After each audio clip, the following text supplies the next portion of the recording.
Hello everyone, my name's Kane and welcome back to more Legend of Heroes Trails to Azure. Last time we finally got the original team back together again, and Lloyd, Ellie, Randy, and Tio. Oh. We also know that a lot of big moves are being made in terms of what's going to happen at the conference, and yeah, we're going to have to see what happens there later. But for now, what we're first going to actually do is side quest stuff. So there are a bunch of different side quests we can actually do right now. And the first of which that we're going to be doing is a hidden one, actually. So let's head over to the garage. Also, I want to customize.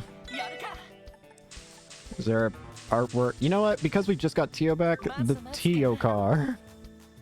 It's just a little chibi. Where we're going to go is the mains... we're gonna go over to... Where is... Wait, not there. Here. We're gonna go right here. Mains Mountain Path Tunnel. Question. Aha, we can insta-kill these guys now.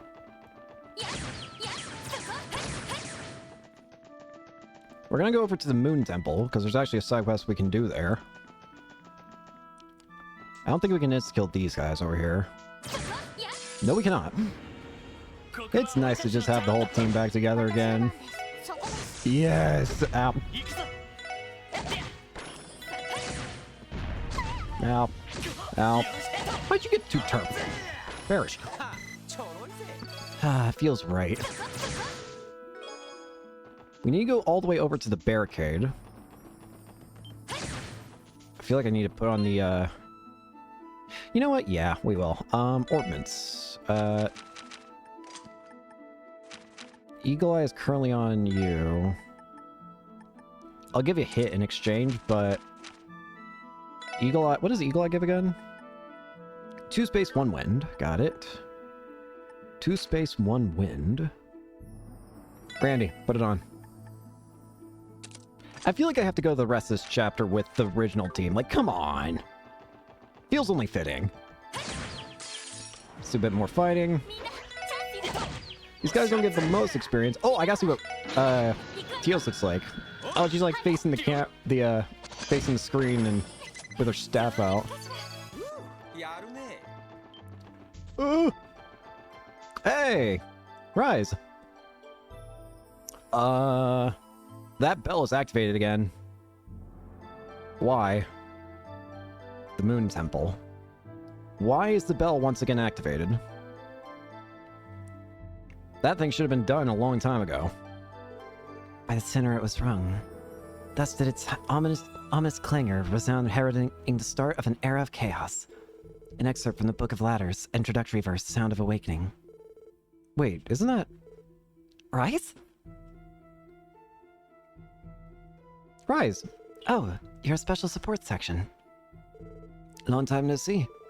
And who is this? Oh, right. She's the sister of the Septian Church. We met her a little while back. My name is Rice Argent. Pleased to meet you.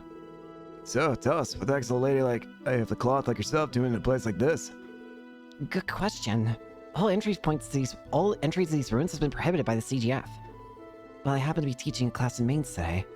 On my way back, I heard a peculiar sound coming from this direction. The sound? It's happening again. Lloyd, do you think... Yeah, the bell must be resonating again. Why?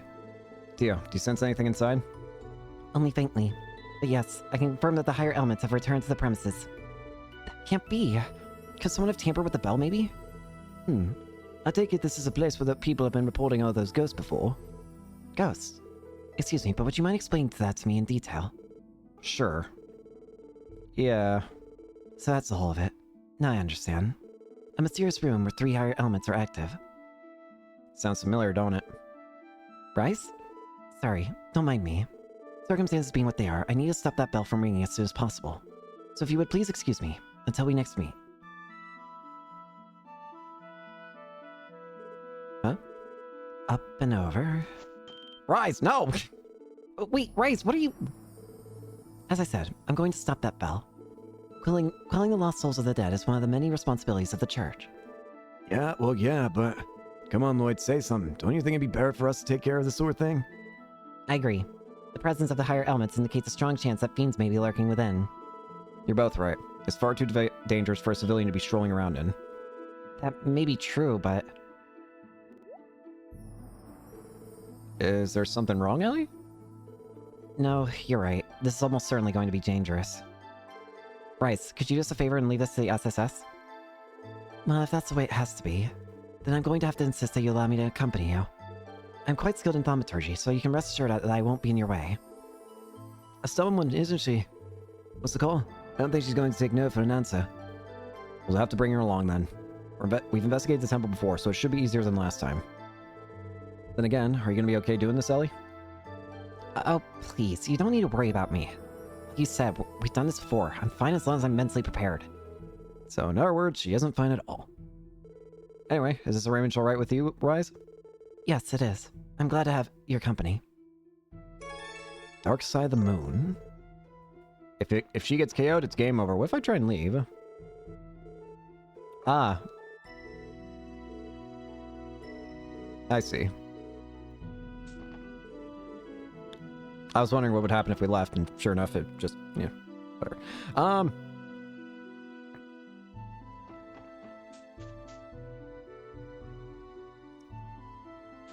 Well, let's go in. Let's not go in. It won't open. We'll have to look for a different way in. There's an entrance to the right, at least. Yep, the fiends are back. Yep. I feel the presence of the three higher elements quite strongly here. Though it's not as if I'm any stranger to that sensation. Oh? I'm impressed. I suppose people from the church really can sense these things. You'd be correct. Many of our people have learned to sense spiritual presences. Speaking of which, I have a question for Tio. You possess a similar ability, don't you? In a manner of speaking. In my case, it would be better described as an induced sensitivity rather than inherent to me. My apologies. Perhaps that was a bit insensitive to me. Not to worry. It was a perfectly natural question. Rise might be more similar to Tio than I realized. Anyway, it's clear that the way forward isn't going to be easy. Let's brace ourselves. Thankfully, we shouldn't have to deal with that gimmick again to unlock the door in the chapel. It'll be easier to reach the belfry with that way out of the way. Alright then. Make sure to keep watch your six. Don't want any nasty ghouls creeping up on us. Oh, I just know I'm going to enjoy this. It's like getting a free round at Michelin's famous horror coaster. Would you knock it off, Wazzy? Or you'll leave me no choice but to knock you upside the head. Oh my, do you frighten easily with these sorts of things, perhaps? Don't act like you didn't know. Anyway, even though we've investigated this place before, it's very possible there's some new surprises at work here. Let's take it one step at a time and not get ahead of ourselves. Roger. Before I begin, there's something that's been bothering me for a while now. If I may ask, what is that sugary sweet scent wafting off of you, Lloyd? Excuse you? What? Nah. Could be the maple muffins that Kia made for us yesterday. Do you want a muffin, Rise? We couldn't eat them all, so we ended up with plenty of extras. Oh, I think you're right. There. They kept their scent after an entire day of travel. Such is the magic of Kia's cooking, I suppose. Rise? Was that you just now? Please forgive me. I haven't had a chance to eat since leaving Sunday school, you see. It's been a ravenous time for me. Would you perhaps be so kind as to share one of those muffins with me? Sure, I guess. If you're okay with leftovers, that is. Here you go. Delicious. Guess that's one more satisfied customer for Kia. This muffin is filled to the brim with radiant qualities of warmth and joy. I feel just awful taking it for free. Perhaps I could offer you this in return. A burst orb? This was given to me by my superior before I was assigned here. I trust you'll make good use of it. Thank you, Rice. We appreciate it. Alright, let's pull ourselves together and keep moving forward.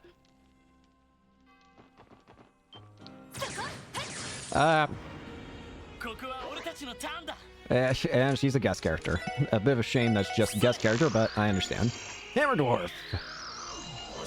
I swear they've given a lot more immunities to these enemies. Bruh? Ow. Oh, hey! You heal!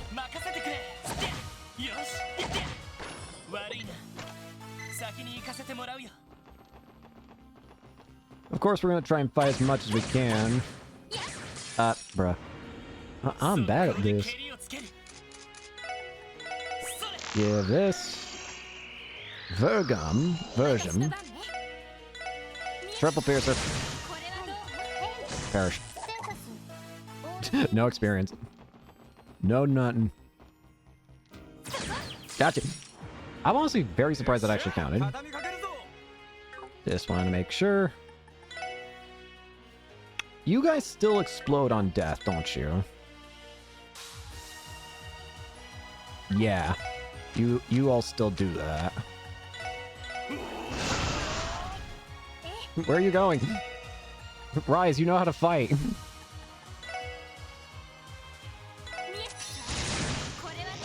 Ah. Writ of Havi's corpses? What does that mean? Bro. Thanks. Ow. Bro. I keep forgetting. What does that achievement mean for me? Record. Writ of Havi's corpus. Defeated over 2,000 enemies.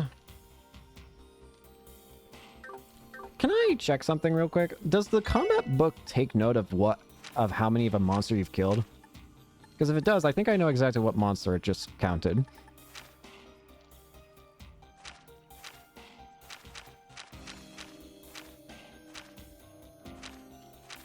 The answer is a no. But I do know which monster it was. It was the Black Hunter enemy. Quartz rock. Yep. The truth of the Zemurian continent is that Idios, this chest message has been confiscated by the Congregation for the Sacraments. Okay. Wait. Door sealed. Anything down here? Nope. We explore in here.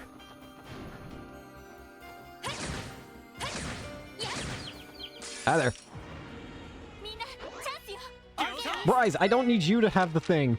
You can't even use it. Wind fairies. Gosh dang it, Rise. Am I missing more than usual, or am I crazy?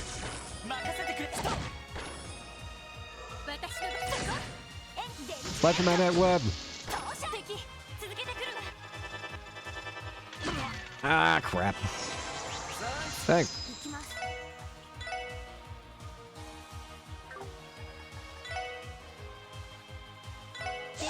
Absolute zero.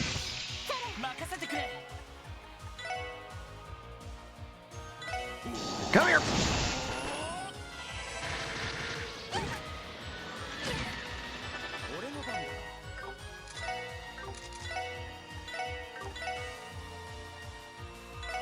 Salamander. Thanks. No.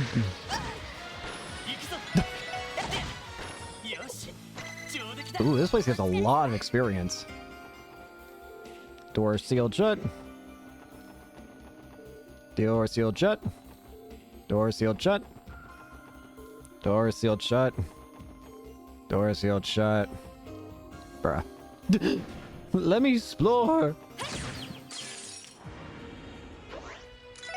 I just remembered, or I just realized, I should say, I'm not going to be able to actually use this place for experience farming, am I? Because it's going to be going away soon.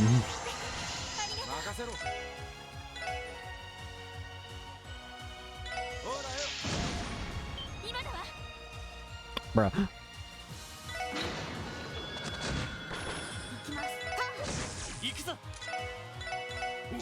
Spin! Easy peasy, level ups. Bunch of Sepith. Don't know much about the Orbital Net, but Cloud Sword sounds like heresy. Jessica should not infringe upon the domain of Chestios, she who stores a... Thank you, game.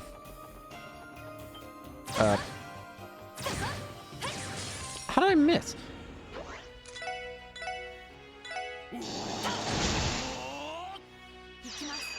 I forgot that's how yours work. I'm an idiot.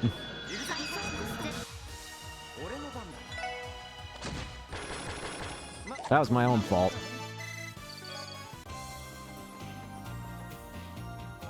Moon Temple Chapel. Oh, hey, the skulls.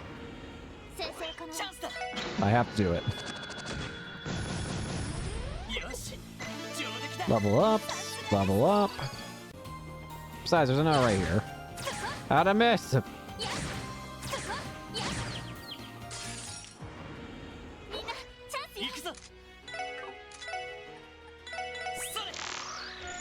Skull heads. Gets EV charges.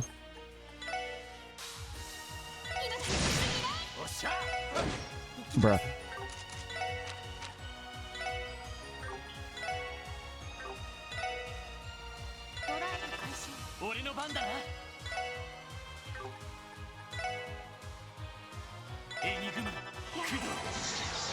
See ya.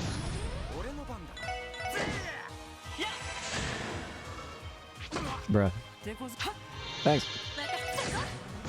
Ow. Aha!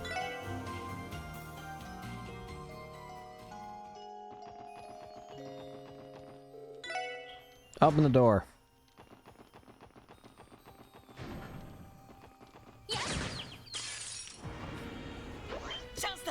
Oh wait! I about hit A instinctually.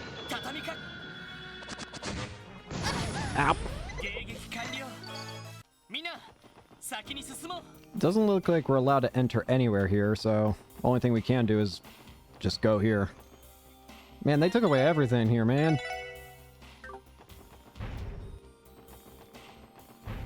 Is it the boss? Is it a boss fight still though?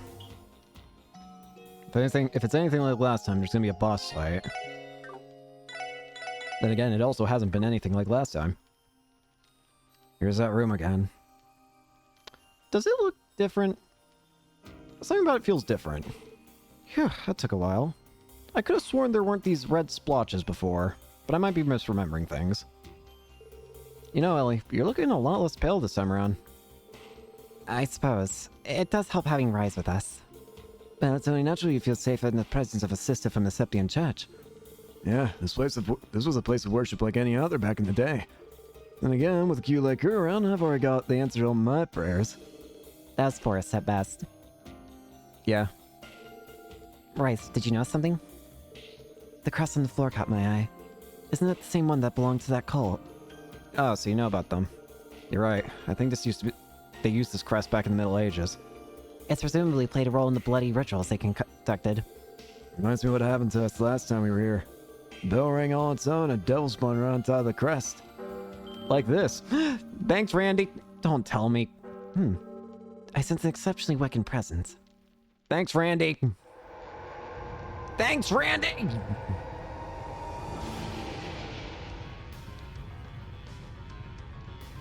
It's like the same one last time as well.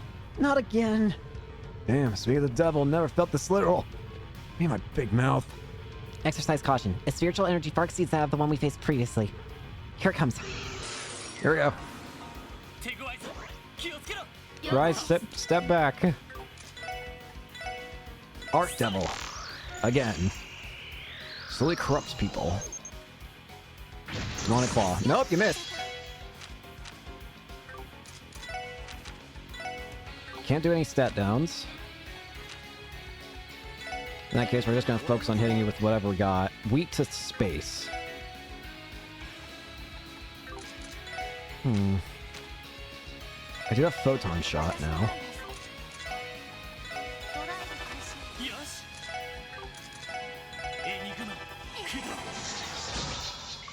Super Recovery. Ow! Ooh, Photon Shot does a lot! Oh, spam Photon Shot now.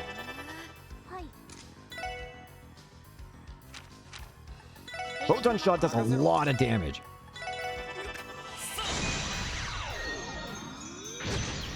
Ah, crap.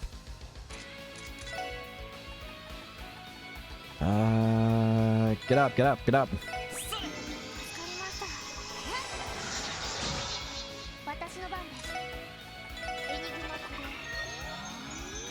Ow.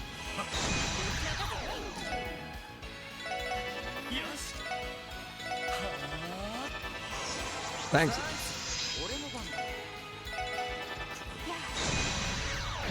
Ow. See ya. Whew. Photon Shot made that easy. Phew. We pulled pull it off, somehow. Come on, we're the best in the business. It never stood a chance. I recognize a bluff when I hear one. Wait, don't stop breathing easy just yet. You're kidding me. Huh? Oh, you're actually kidding me. Couldn't even keep the first one down, now there's more. Those fiends. They must be members of the undead. Permanently vanquishing them might not be possible with the weapons and arts we currently have at our disposal. It can't be. Damn, what a pain in the ass. Well, we better find a way to take them down with what we got or else. Pull out for now, Rise.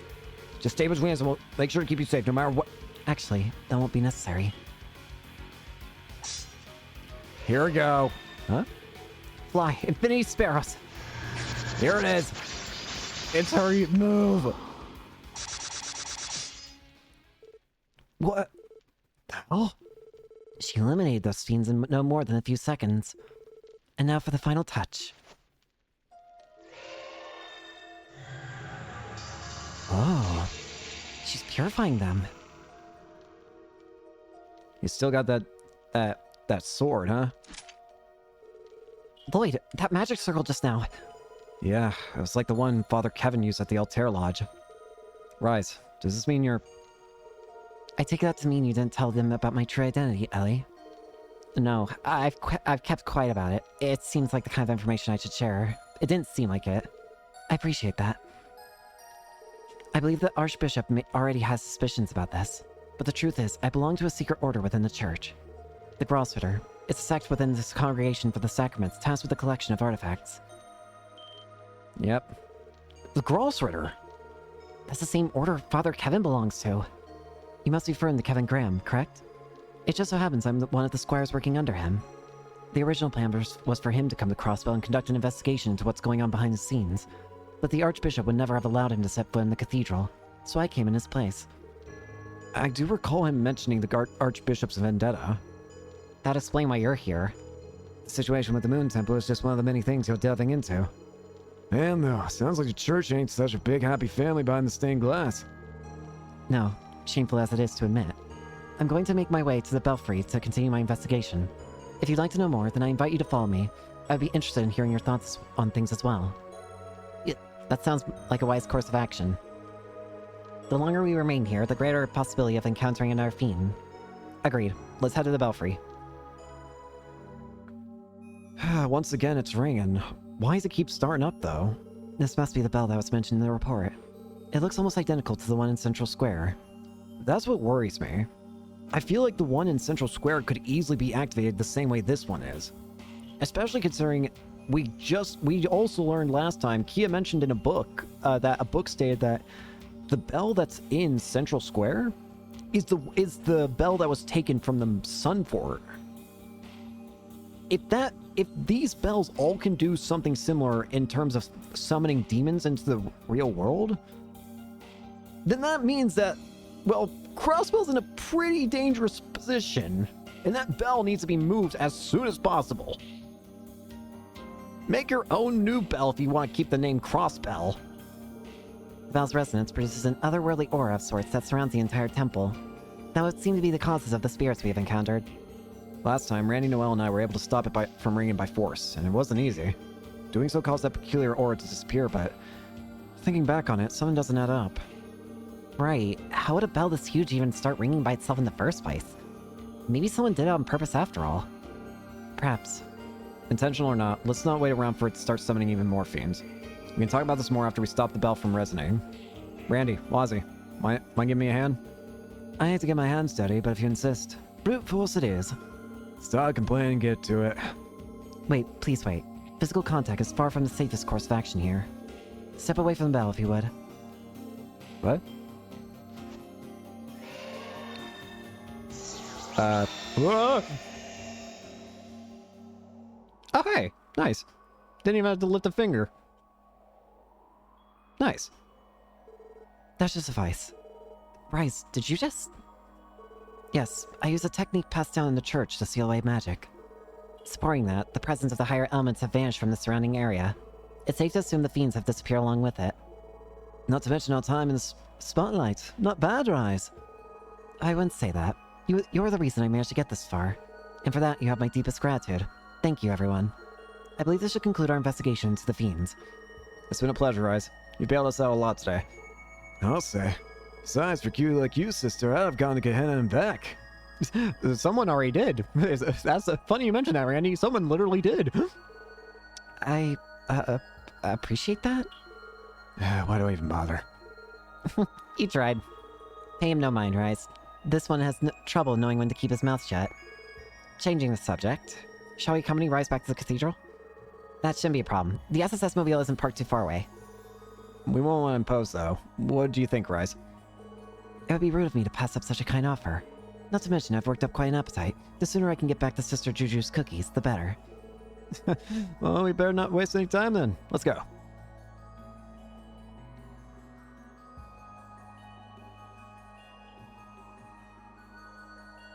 Ah! You! The girls there in the special support section. Now there's an amusing collaboration. They didn't do half bad in our fun little game of Pom Party yesterday either. No plans complete without some key players. But just how much will they figure into ours, I wonder? I always love having something new to look forward to. Try not to slip up, everyone.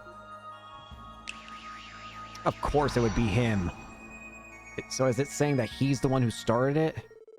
Here's the Crossbow Cathedral. Thanks for going out of your way to drive me back, everyone. It was such a smooth ride that I couldn't help but enjoy myself. Glad to hear it. By the way, Rise, not to pry, but have you told anyone at the cathedral that you're in the Grossutter? Strictly speaking, no. That said, I'm sure Archbishop Aralda has his suspicions. But as long as I keep a low profile, I should be fine. Sounds like being in the church ain't all sunshine and rainbows. Keep yourself safe, okay, Rise? And try not to stress yourself out too much. Your lovely complexion will thank you for it. Of course. You don't have anything to be concerned about. If I ever need another helping hand, I will be sure to let you all know. Same here. Alright. Alright, we should get going ourselves. Roger that. That was a fun little side quest. The Tia Mobile! First off, go to the SSS garage. Do I need heals? Yes, I do. Rest. Before we do anything else, we are going to go to the administrative district because we got another fragment that we can have decipher more story. Also, yep, there we go. Can I get my one free U material plus 500 Mira, please? Thank you. Anyways, here's a fragment. Let's see what we learn. So, page 2 of information terminal number 2 on Gnosis. Gotcha. Let's read it. On Gnosis. By doing so, D can draw knowledge from the connected minds and thereupon stimulate her growth. When enough knowledge is amassed to achieve wisdom, D will be resurrected. Moreover, Gnosis left room for improvement. By pushing the capabilities of its users to their limits, the supply of knowledge to D would steadily increase. After 500 years of research, our order has hit the auto button, apparently.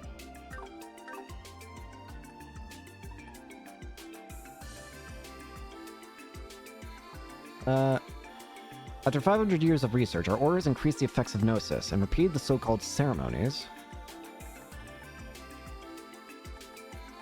You're familiar with Bomb Park. Alright, next up. Next side quest we're going to do is the Ursula Road monster extermination one. So let's head back to the garage.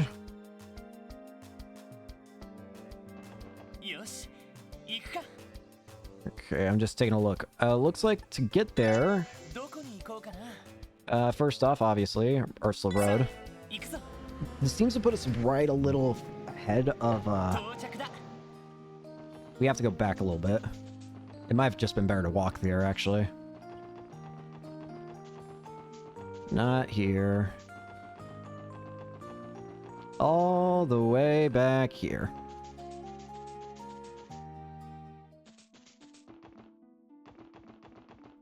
Yeah, I think it's showing over here. Yep, here we go. Red flies.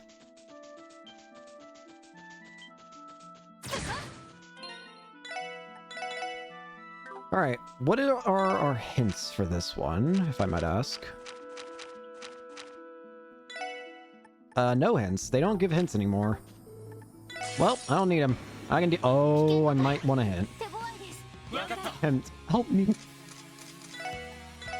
Alright, what do we got? Giant drones. On a giant mollusk to the manipulates electrical arts, sports impressive generative abilities. You know what? We're just gonna go right out the gate with a Star Blast 2. That's good. Randy, I'm going to beg you to do this, please. I'm an idiot. I keep forgetting.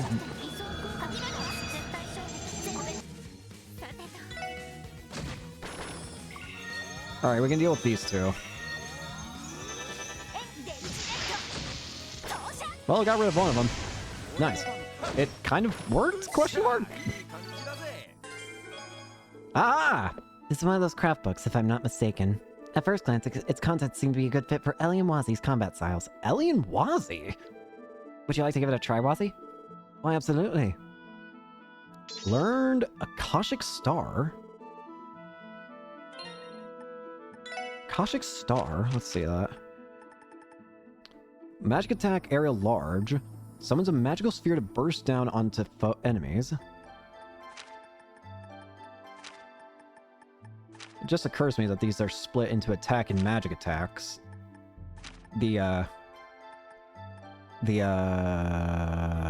am I having trouble remembering what they're called? Cross crafts.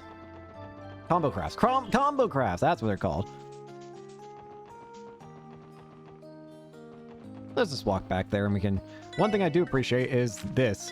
You have a button that just says return car to SSS. They knew people would forget where their car is and just... It's just like, you know what? Have a button that turns it back... Gets it back to home. Alright, next up. Oh.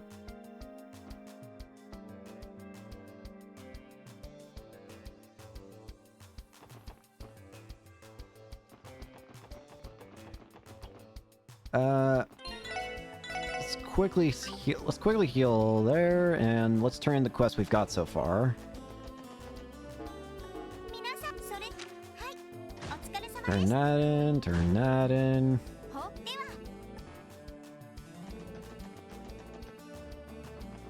Now, the other thing, the next quest we're going to do is Inspection on Rails. However, there is a recommended character to hang out with during this one, because it's another side quest where you have to like use it, where you can choose which partner you have. And the guide says if you want to get all events, if you want to try and get all events, then we're going to go with, you know what, you'll see which option I pick.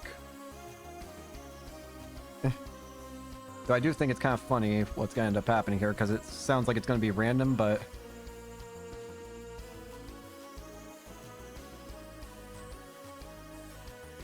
Anyways, we're going to go to the station. Here we are, Crossbell Station. One of the inspection officers here sent us a request, right? Yeah, let's see if we can find him.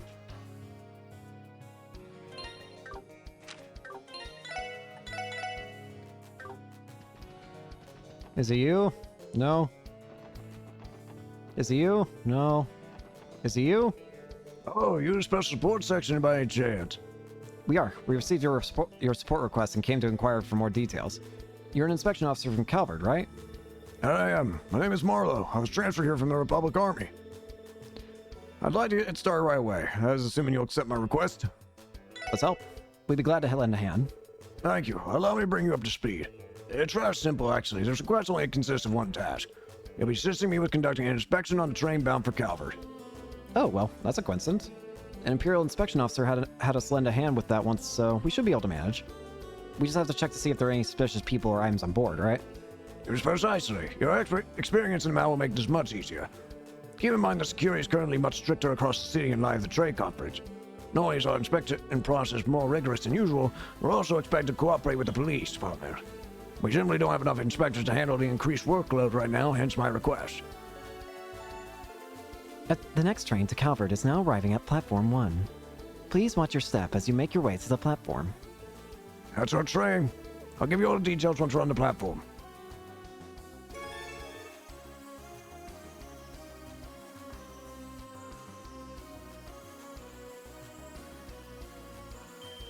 What?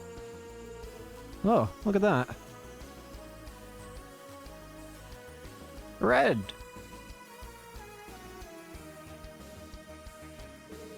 It's the Eisengraph, a train used exclusively by the Imperial government.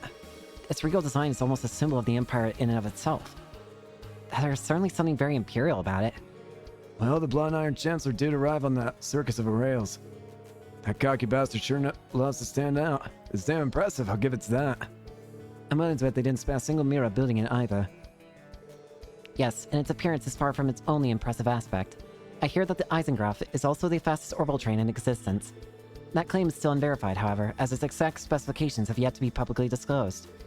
That's still pretty impressive. I wouldn't expect any less from a nation with a railway infrastructure as robust as Erebonia's. I do find it interesting and quite like how it seems like they're like each of the different like kingdoms or empires or whatever, they each have like their own form of transportation that they prefer. Like Liberal prefers the air, and Crossbell prefers like cars and stuff. Is a bit of a mixing pot actually, because it's like the trade center. Meanwhile, Calvert I think seems to prefer cars, while Erebonia prefers trains. Like I wonder, I think the next games in the Trails series, I'm pretty sure are the Cold Steel games, and I'm pretty sure those, I think I heard that those take place in Erebonia. So by that logic, does that mean we're going to see a lot of trains, maybe? Potentially. That'd be interesting. No one else on the continent can match them in that respect. That much is clear. The Empire's in a league of its own in more fields than one. If you're quite finished, I would like to explain the details of a request. Sorry, we didn't mean to get distracted. Please continue. Thank you. As I mentioned before, I would like your assistance with our inspection duties. Some of you will be examining all the passengers' entry, applications, and luggage. The rest will participate in a safety inspection of the train itself. What does the safety inspection entail exactly? You'll be assisting me directly. I'll be providing a set of instructions to follow for a series of checks. I see there are 6 of you in total. Well, I'll have you form 3 pairs, then 2 to inspect the cabins and 1 act as my helpers. Pairs. I think I remember working individually last time. Yes, that's the way it went when we assisted with an inspection earlier this year. Oh, that's right. You've done this before. Typically 1 person will be enough, yes. This time around, however, we will need more to be more thorough. The conference calls for stricter inspections, hence why you'll be doubling up. I see. Makes sense. I'll let you decide how to divide yourselves up. So if you're having trouble, you can always resort to rock, paper, scissors. Duh. Rock, paper, scissors? Let me just double check to make sure. Okay, I know which character we're picking. That's right. Strictly speaking, there's no real need to put too much on to these teams. The sooner we start, the sooner we finish, which I'm sure would be in both of our best interests. Well, in that case, I don't have any objections. What about you guys? It sounds like a good time to me, so why not? How shall we decide who plays whom? I have a suggestion, actually. Everyone goes simultaneously, and if 2 people choose the same shape, they'll form a pair. Then repeat the process until all of you who have paired off. You seem awfully familiar with this. More or less. We divvied up our work like this to mix things up from time to time back when I worked in Calvert. It's a flexible concept these stuck-up Erebonian inspectors would never use. Bruh. I'm not sure if I'd call that attitude very flexible, either. It likely boils down to the differences in our country's cultures. Nah, potato, potato. Anyway, wanna give it a whirl? Sounds good. So this is actually how it decides your partner, and the guide actually mentions how to get what combination, what like choices in rock, paper, scissors that you need to make in order to get specific partners. All right, guys, on shoot. I'ma play rock. Rock, paper, scissors, shoot. T and I were the only ones to play scissors. The both of us will form the first pair then. At least 3 rocks and 1 paper from the rest of us. We'll just have to keep playing until we get in our team. Yeah, on to round 2. I'ma play rock. Rock, paper, scissors, shoot. Noel and I both played rock. No complaints from me. Let's do this inspection everything we have, Lloyd. That leaves us cool kids to form the 3rd team. Cool with that, Wazzy?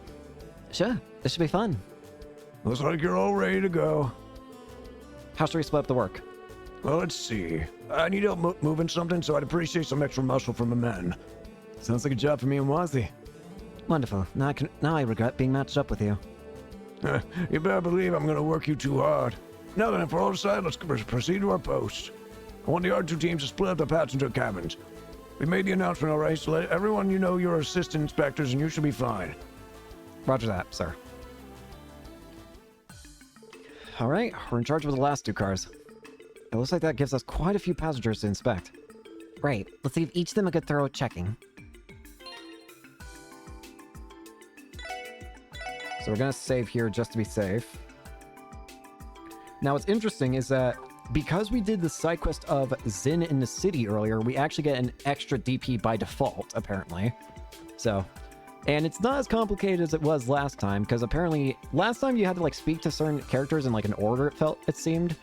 But this time you just gotta speak to everyone once. Excuse us, we're assistant inspectors. Sorry to trouble you, but may we see your entry papers and check your luggage?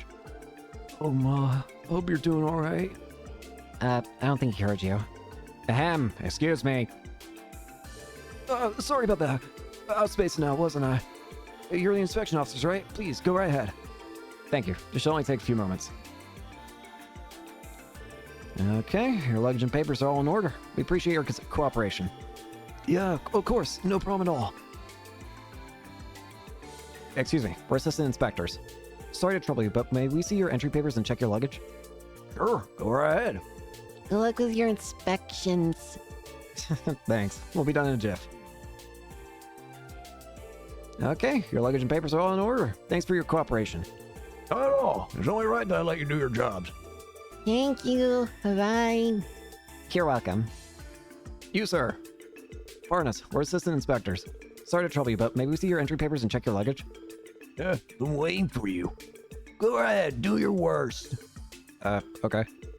Why is this guy so excited? Okay, your luggage and papers are all in order. Thanks for your cooperation. So you know, sir, this folder full of contracts? I'm in the middle of some big negotiations right now.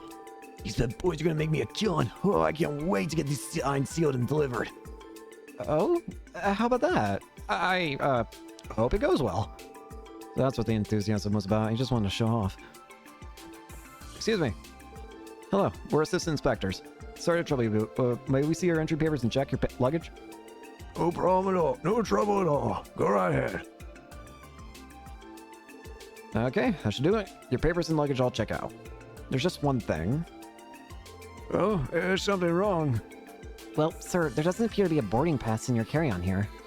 Care to explain? You didn't see my ticket? No, that can't be. I'm absolutely positive I placed it in my bag.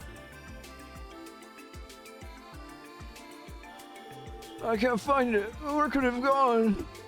It's in my pocket, perhaps? Well, it's not there either. I'm sorry, but would you mind waiting just a moment? I know my ticket's around here someplace. I'll show you as soon as I take it out. All right, we'll give you a minute and come back. Let's continue inspecting the others. We'll keep an eye on him and circle back.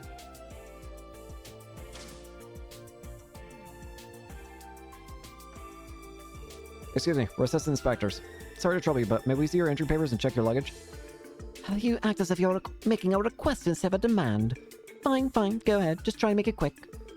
Right, this won't take long.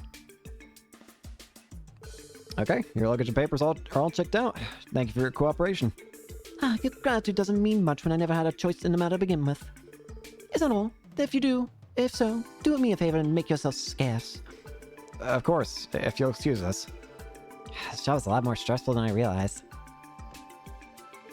It's just I heard. The Eisengraph is a true marvel of engineering. I can hardly contain myself. Oops, don't want anyone seeing that. Did she start drooling just now? Parnas, we're assistant inspectors. Can't you see I'm busy train watching? Everything you need is in the bag. Go ahead and knock yourselves out. Okay, then. Okay, your luggage and papers are all checked out. Thank you for your cooperation. How many more minutes do we have left to get her my suite? I'm not ready to say goodbye yet. She really likes trains, doesn't she? Hey, Zin! Good day, we're assistant inspectors. His outfit? Is that man with hair? Can we help you? What's going on here? Zen! Wait, Zen? You're from the SSS. What are you two doing here? We're assisting the train inspections as part of a support request. Having said that, we're gonna need to check your luggage papers. So that's it. Even the mighty SSS isn't above menial drudgery like this, are they? Very well, if that's the case, then hurry up with your inspection. All done. Your papers and luggage are good to go. Thanks for your patience.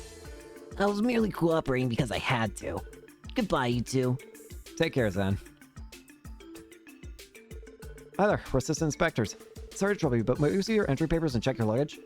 Huh? Why do we have to let you go through our stuff? Weren't you guys also part of the same side quest in the last game? I feel like I remember this. Hey, knock it off. There's no need to be rude to the guy. Sorry about that. My sister can be a bit of a handful. I promise you she isn't trying to be a little brat on purpose. If you think you're calling a brat, smaller brat you are. I can start, right? Yeah, I think so. Okay, your luggage and papers are all in order. Thank you for your cooperation. It's fine. If anything, I should be apologizing for my sister put you through. What the hell? If anyone should be apologizing here, it should be me for having a big fat idiot for a brother. Let's get that guy up here. I think that's everyone. Now we just have to check back with the elderly gentleman who couldn't find his ticket. He's in the fourth car. Alright, time to make our way back and see if... Give me back my ticket! Lloyd? Yeah, let's go. You're not fooling me. I know for a fact it was one of you two. Now who did it? Fess up already.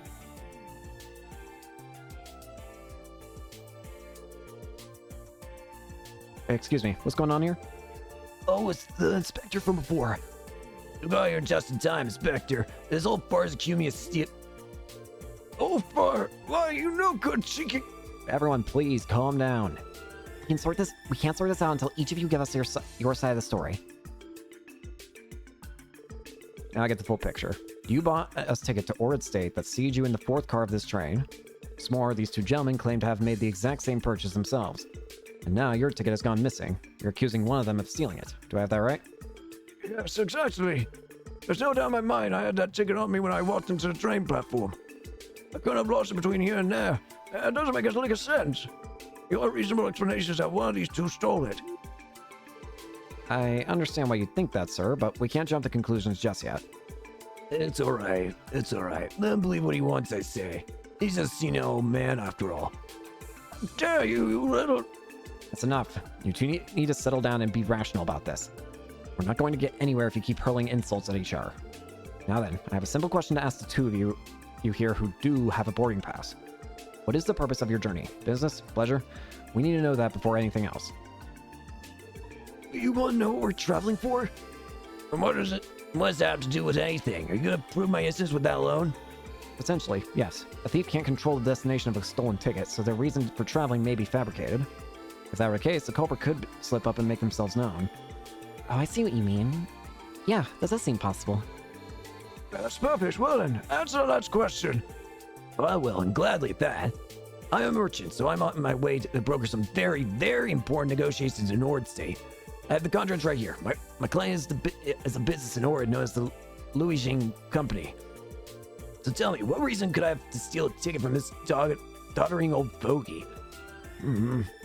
Alright. And what about you, sir? Oh, well, my hometown is in Ord State. Isn't that enough of a reason to travel there? No one's saying it isn't. That didn't help much. We weren't able to come to a conclusion at this rate. How amusing. These train goers think up the most bald-faced lies. Zen? What is that? Zen? What are you doing here? Passengers aren't supposed to move between cars during inspections. And you've already finished your inspection, haven't you? I think we can let this one slide. That's not... Fine. At any rate, I only came because the senior cause it seemed entertaining. Let me join the fun too. The fun? So, what lies were you talking about exactly? You'll see. Let's start with the merchant here. You claim you're in negotiations with this Liu company, yes? If that's the case, what's the nature of your contracts with them? This is nonsense. When unless I go along with the quest of some child. If you must know, they involve the wholesaling of exotic vegetables and spices grown in Orid. As you may know, the state is quite renowned for its agricultural sector. As for the Liu Jing Company, they are an affiliate of Heyu Trading, Inc., based in the Eastern Quarter. They're about as legitimate as it gets. I believe that should erase any doubts. So you say. There is indeed a losing company in Orid, as I'm well aware. However, at present, it's no more than a mere start with no real foothold in the region. It's in no position to hold international negotiations, that much is for sure. How the hell would you know? A good question. I'll let him answer for me. It would be my pleasure. You, sir, I've had enough of your insolence toward the young master. Listen well. You stand in the presence of the grandson of the Heyu Elder, Master Zen. Elder's grandson? You must be joking. Wait, that suit you're wearing. I know I've seen it before. Oh, this can't be happening. Now do you understand? Now come clean. What's your aim here? What are you really after? Well, Fine, have it your way. I'm sure you'll have fun telling the inspection officer all about it in the interrogation room. Wow, Zen's incredible. Yeah, he's a precocious one, that's for certain. And now it's your turn. Zen? Me? Me? What do you want with me? Isn't he your culprit? Oh, when did I ever say that? We're not finished here at all. You said you're from Orid, is that right? Yeah, I'm going back to my hometown. If you were born and raised in Orid, then you shouldn't have any trouble answering me this. Aside from its agriculture, Orid stays famous for its remote destinations. Not to mention its many hot springs. So tell me this, which one of these is a hot spring in Orid? A, the Elmo Hot Springs, B, the Parm Hot Springs, or C, the Orid Hot Springs?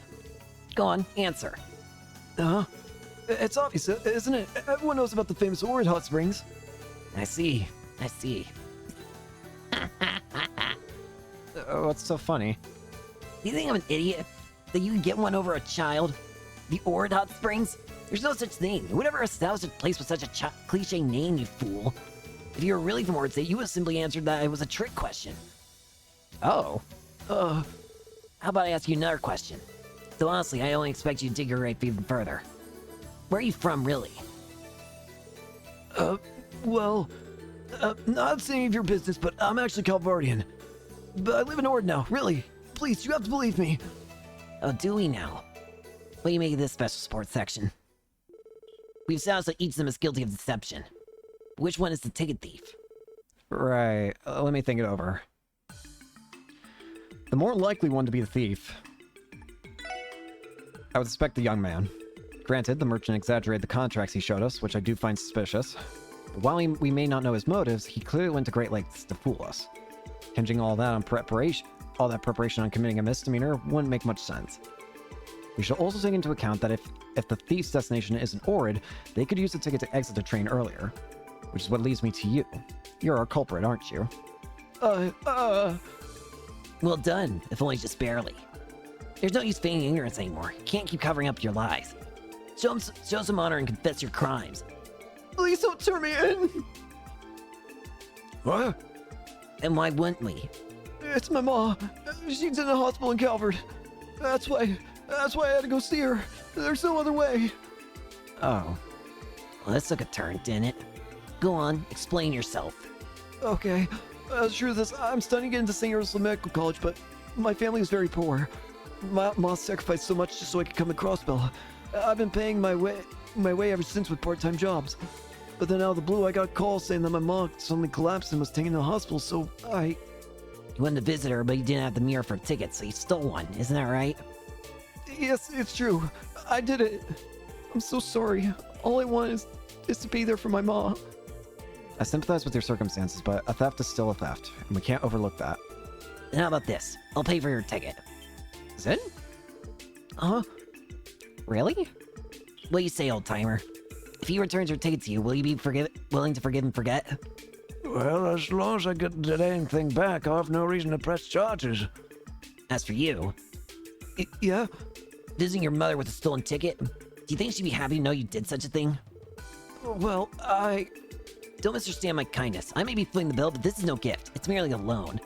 I won't put a hard limit on when you have to settle your debt, but believe me when I say you will do so. I understand. Thank you so much. I'll pay you back, I promise. And you better keep that promise. With that, the matter's resolved. You two, call the inspection officer over. I'll give him an explanation myself. Right. Wow. Thanks, kid. I've been informed of the situation. Good work handling that theft case. Oh no, we were just doing our job. What do you plan to do with the thief, though? Will he be punished or released? Actually, as far as we're concerned, all charges have been dropped. Really? Just like that? Indeed, the victims say that no theft had occurred, and that he had no intention of taking legal action. According to him, the young man simply neglected to buy a ticket, and it was all just an honest misunderstanding. If nobody's willing to admit that a crime took place, then there's nothing for us to investigate. It's all because of that kid. You're right. That's probably the story Zin told him to stick to. He really knows how to spin a narrative. What about the merchant, though? That man, on the other hand, is very much under arrest. That man is definitely going to jail. Turns out that his true identity is to have a counterfeit ticket broker. Oh, what? Counterfeits? What was he doing on the train himself, then? Testing out his own product, it seems. He's bold, I'll give him that. How unexpected. The bottom line is you kids did stellar work today. Thank you once again for your help. You're welcome. We're glad we can make things easier for you. Don't hesitate to contact us if you ever need our assistance again. I'll be sure to keep that in mind. So long for now. Speaking of making things easier, it sounds like Zin played a major role in this. He sure did. I never expected to run into him here of all places. The kid's got a good heart, I think. I think that, again, maybe if he's the one running things at Heyu, maybe things could change for them. If Heyu is able to get out of things, is able to find a way to turn themselves around, maybe that kid wouldn't be too bad of a person to have run it. Me neither. If anything, it's reminded me of how cunning he is for his age. Yeah, imagine how big a pain in the ass he'll be when he's older. I'm starting to regret not having the chance to meet him myself. His bark is worse than his bite. Eldest grandson or not, he's still just an adorable little boy in the end. That's true enough. Anyway, I think we can close the book on this one, team. Let's take a little break and then hit whatever's next on the agenda. That was a fun little side quest.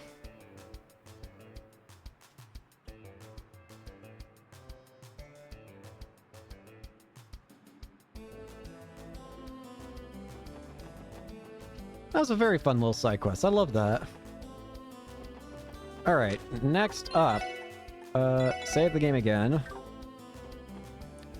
The next side quest we're going to do, if I can figure out how to open the menu, is the doll nap side quest, which is actually the last one. Maribel has had her doll stolen, and I guarantee you it's freaking... It's gonna end up being freaking... It's gonna be Blue Blanc, I swear. I swear. Go to the IBC building. Blue Blanc. Hey. Thank you for coming, SSS. I take it you must be here for Mrs. Croy's request. Yeah, that's just what we were actually... That's just what we were going to ask you about, actually. Is it true that Belle's antique dolls have been stolen? Those would be the ones from the Rosenberg studio, would they not? You're correct on both counts. Miss Croy has been horribly distraught ever since. I know this is on short notice, but would it be possible for you to see her request right away? Let's catch a thief. Of course, we'd be glad to help. We could never refuse in good conscience, knowing how much Maribel has done for us. Well, I see. Well, on behalf of Miss Croy, you have my gratitude. Now, first things first, I'm gonna have to issue this card. And what's this? It's an authorization pass for the IBC. We had one just like it before.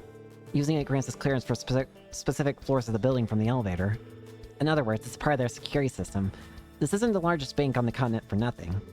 This card will allow you to enter the same floors as the one you were given in the spring. Miss Croy's waiting in the CEO's office on the 16th floor, so if you could please make your way up there. Well, we will. Thanks. Now, there's something very important to note here. I'm going to save the game just in case I make a mistake here.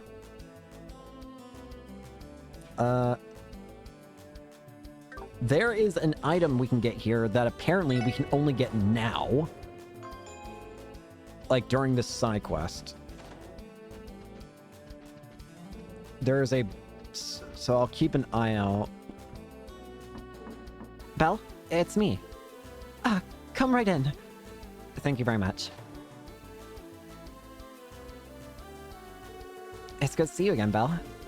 Hello, Ellie. Special support section. I heard you returned to town last night, Tio. How have you been? Fine, thank you. Glad to hear it. I understand you've a busy day ahead, what with the trade conference this afternoon. Best of luck to you. Thanks, we'll do what we can. I take it you're not planning to be at Orchestra yourself, then? That's right. As my father's stand-in, I can't very well abandon this pile of work he left behind at the bank. He'll be on his own when it comes to handling his conference duties. And on that note, I think I owe all of you an apology. Perhaps it was ill-conceived of me to call you on such short notice, especially on top of your other obligations. Madam, all my other obligations are done. Don't worry about Maribel. You've helped out the SSS so much. This is the least we could do to pay you back. So, someone swiped a few of your antique dolls you got, right? Mind giving us the lowdown? Of course. As you might know, I've been an avid collector of Rosenberg dolls for years. I've been keeping 5 of them in here in my personal room at the IBC. However, someone took the opportunity to steal them last night while I was away on business. 5 dolls, every one of them a Rosenberg. He must be worth a fortune. The larger ones was fetched at least a few million more at an auction. This goes far deeper than monetary loss. I'm a mother whose precious little darlings have been kidnapped. And I want that despicable crook torn limb from limb in the middle of the Harbor District for it. Easy now, Maribel. By personal room, you mean the one right next door, correct? That would mean the thief slipped past the IBC's world-class security. How's that even possible? Yes, I thought it rather peculiar myself at first. But once I found what was left of the crime scene, whatever confusion I had was immediately dispelled. Show me Blue Blanc's damn card. How so? I think it would be faster to simply show you. Take a look at this. I've returned, you fools. Wait, is this a calling card from Fan Thief B? Indeed, the elusive filcher has stolen countless works of art from all over the continent. Rumor has it he employs mysterious magic to perform his heists, and he always leaves his calling card at the scene of the crime. Infiltrating the IBC building is a feat only he could perform. And from what I hear, you all had a case involving him earlier this year, isn't that right? Did? Indeed, last time he stole a statue from the former City Hall building. In the end, we failed to apprehend him. Now it's back for round 2. Sounds like you've all gone to all kinds of crazy hijinks before we joined, huh? So, what does the card say? Allow me. Dear ladies and gentlemen of the Special Support Section, the little ladies from whom the young madam adores are in my compassionate custody. Should you seek their freedom, throw open each of their cages, 5 in all, with the keys of truth. First cage lies within the city. Search the throne of the constabulary's famed scrutineer. So, do you now understand why I had no choice but to call all of you here? Yeah, this is a direct challenge from Fan Thief B to the SSS, which means we're the only ones who can handle this. He really stole 5 priceless dolls for something this petty. This guy's a nut job among nut jobs. Whatever his reasons are, he didn't have to involve Maribel. We ain't gonna let this one go. I wholeheartedly agree. Those Rosenberg dolls mean the world to you, Belle. Thank you, Allie. I leave this in your capable hands. Okay, before we start the investigation, I want to go over the calling card again. First, the little ladies part. Obviously, that's referring to the doll themselves. As for the 5 cages, that must indicate that there are 5 separate locations, each hiding a single doll. What you're saying is we'll have to search for them one at a time. I'm already dreaming of how much of a pain this will be. Well, we can limit the first cage within the city. Apparently, it's at the throne of the constabulary's famed scrutineer. The clue is that it is the key to our first doll. Anyone have any idea what it's pointing? Scrutineer. I feel like we heard something along those lines not too long ago. Well, no sense overthinking it. Let's just go over whatever spots come to mind.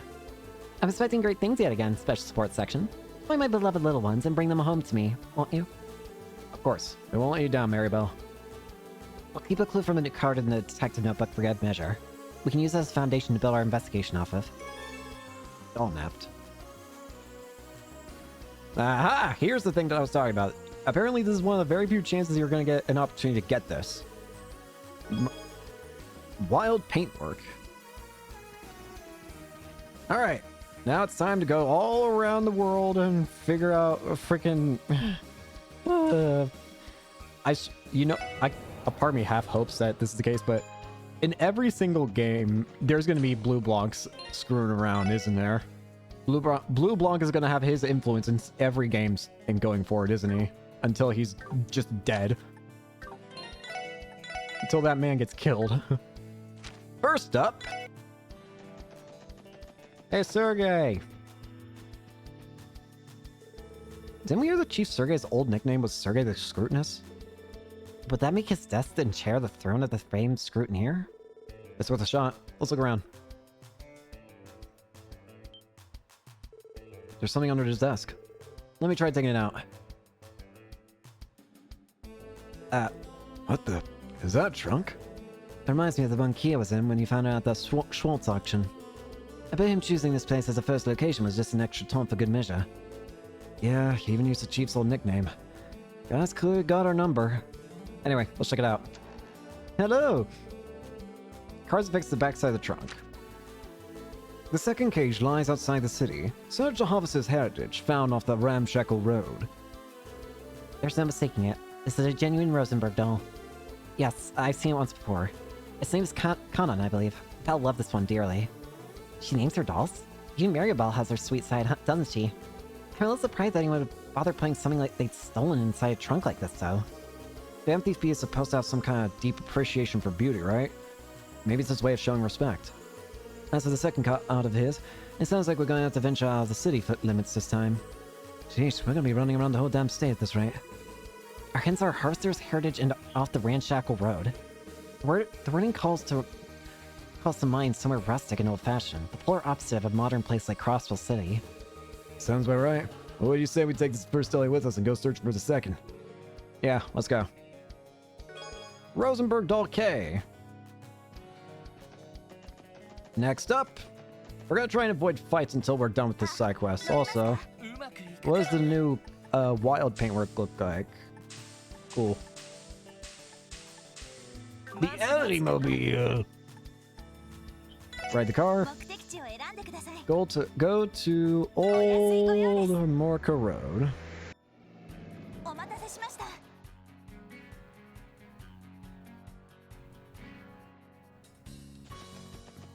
Now this one I'm curious about because, well, it'll just be easier if we look for it first. Can we go back here? Yes, we can. It's open. The gate is open. As I recall, this property is owned by a Morca village and isn't normally open to the public. Perhaps they left it unlocked. Surely not on purpose, right? Either way, let's check it out. They got monsters wandering in there again. Watch your step while we're looking around. Aye, Captain. Ah!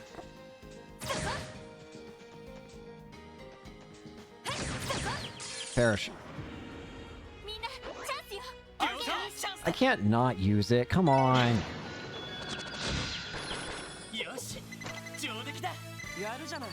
Can get some more experience here if I need. Bruh. My aim is trash.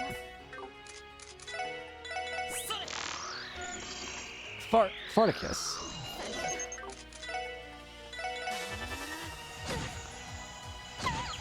Ow. Grenade! But you knock it off.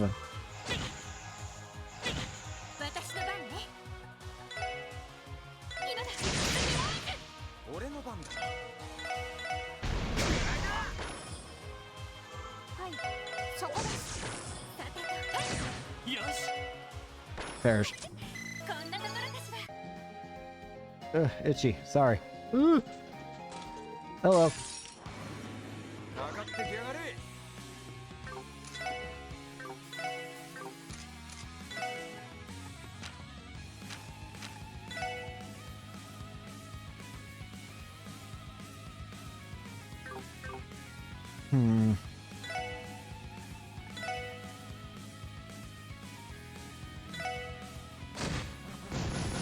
Get rid of those.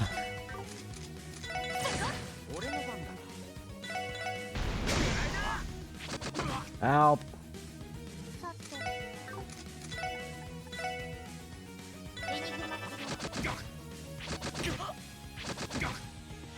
Silver Sword.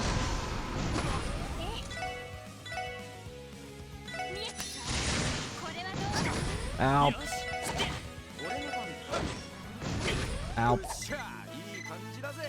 It wasn't even difficult. 17 I already have enough. Did you hear about the time Fan Thief B broke into Arkansas? He stole the... I'm told he stole the spotlight. Thanks. Nice.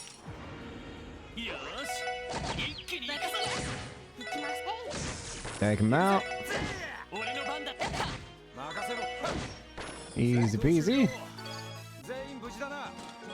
Celestial Bomb. Great, right after I finally got a new stock from Mr. Hayworth too. Mine now. Bro?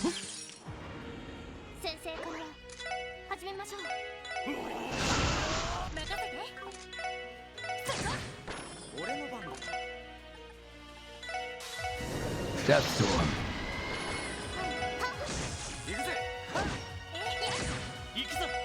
Kill it! Easy. Just to make sure, there's no other chests here, right? We don't have to fight this other enemy if we don't have to. Well, I don't know. Maybe. Bro. There's only 2 of you. Bruh. Bruh. Web. Thanks, Mo.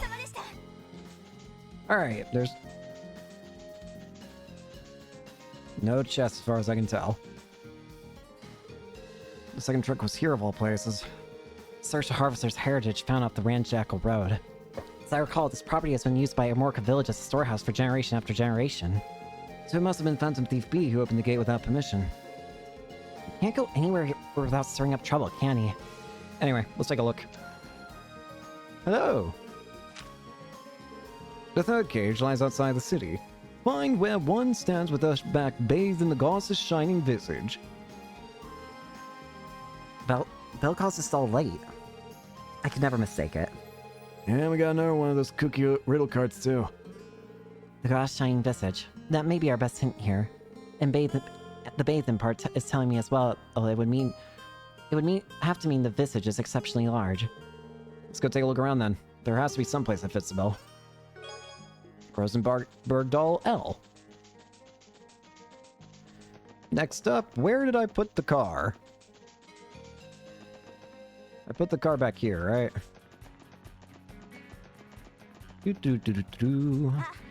Rest in the car.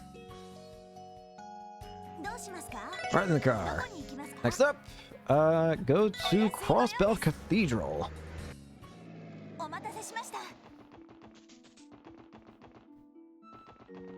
Dude. And let's talk to you. Welcome. Is there something you require of me? If there's a sermon you're after, I can make time for you. Sorry, that's not why we're here today. Pam Thief B's card mentioned the goddess's shining visage. Maybe that was referring to the stained glass window here, which would make the one who stands with their back bathed. I don't understand what's going on right now. But if you have business with me, I must ask that you state it clearly. Right, sorry about that. Archbishop Geralda, could you do us a favor and check under the pulpit? Why would I do that? No, don't fret. We aren't up to anything suspicious. After which, we explain the mission. There it is. Found in our card. The fourth cage lies outside the city. Find the road of iron that snakes under the skirt of the western ramparts. This must be Mistel. Belle loves this one. I bet she does. At any rate, that brings us up to $3. Just when did that get there? I do leave for business on occasion, but never long enough for someone like to do this. The goddess works in mysterious ways, huh? Back to the card. This clue is as perplexing as the rest. We can interpret the ramparts as some sort of defensive structure. If we include the western part in that, we get the defensive structure in the west. That's one interpretation, at least. There's also the rod of iron that snakes under the skirt. Yeah, I don't have any idea what that means. Another figure of speech, I imagine. It's a safe assumption. Alright, let's take this trunk with us and begin our search for the next one. Phantom Thief P. I've heard of his exploits before. He sounds to be quite the scoundrel. As a faithful servant of the goddess, I cannot forgive such insolence. Do whatever it takes to bring this man to justice. We'll try to do our best. Rosenberg doll M. Next up, go to Belgard Gate.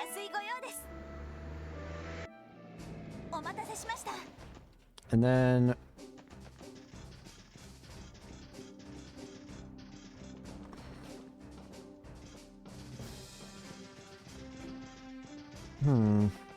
that is a conundrum and a half.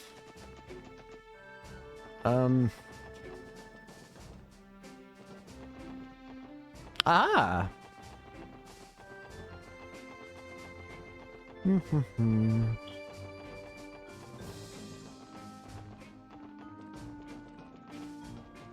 Hmm?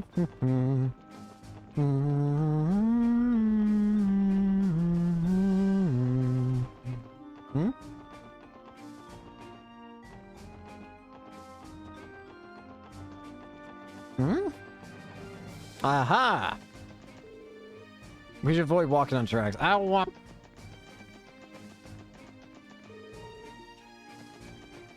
Aha! How did this even get here? The clue on the card said the road of iron that snakes under the skirt of the western ramparts.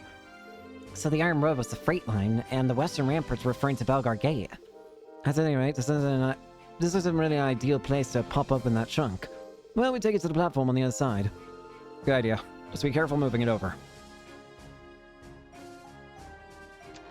Yep. The final cage lies within the city. In the soaring structure, descend from the summit of 16 by I-21 and scour the vista of windows to another world. This is one of Bel's dolls, Sharon. I'm sure of it. That makes 4 out of 5, right? Meaning all that remains is the final cage mentioned on the card. A soaring structure in the city. It has to be talking about someplace tall, right? Wouldn't that be Orcus Tower? I believe Orcus Tower stands at 40 stories above ground. But if the summit in question here is at 16, then perhaps it's talking about somewhere else. There's also the matter of descending from 16 by 21. It doesn't sound possible. That's probably the key to solving this riddle, then. We have that vista of windows to another world bit to consider, too. Yet again, it's some sort of metaphor. Let's look around the city and see if anything matches up. This one's actually really easy, I would argue. In fact, I would argue this might be the easiest one yet. Because what is the 16th floor of a building? Which building has 16 floors? Oh, I don't know. The one that we were, like, started all this whole thing at? Let's also change car. Customize. I like this one. I like the shiny paintwork. Anyways, the building that we started this whole adventure in. And what's 16 minus 21? -5.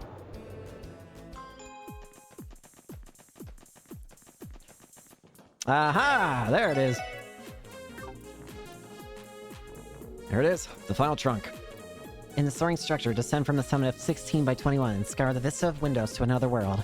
Descending from the 16th story of the IBC building to the 5th basement level makes a difference of 21 floors total. The vista of windows to another world must refer to these terminal monitors tracking data from the orbital network. Going by that logic, this was the only spot that made any sense. Let's take a look inside. Yep, last one. This doll's name is Alice. It's Belle's favorite out of her entire collection. There isn't a car in the back like the others. Must be the end of our little scavenger hunt. That's the end of that, then. Finally, I'm exhausted. Huh? Huh? Hey, what's that? What's going on over here? It sounds like we just got some new orbital mail in. Hold up, is that one of Lady Maribel's dolls? Yeah, I was sitting right here. How'd you guys not see it? No more. My concern lies more in the timing of that orbital mail. May I take a look? Something about this gives me the shivers, so be our guest.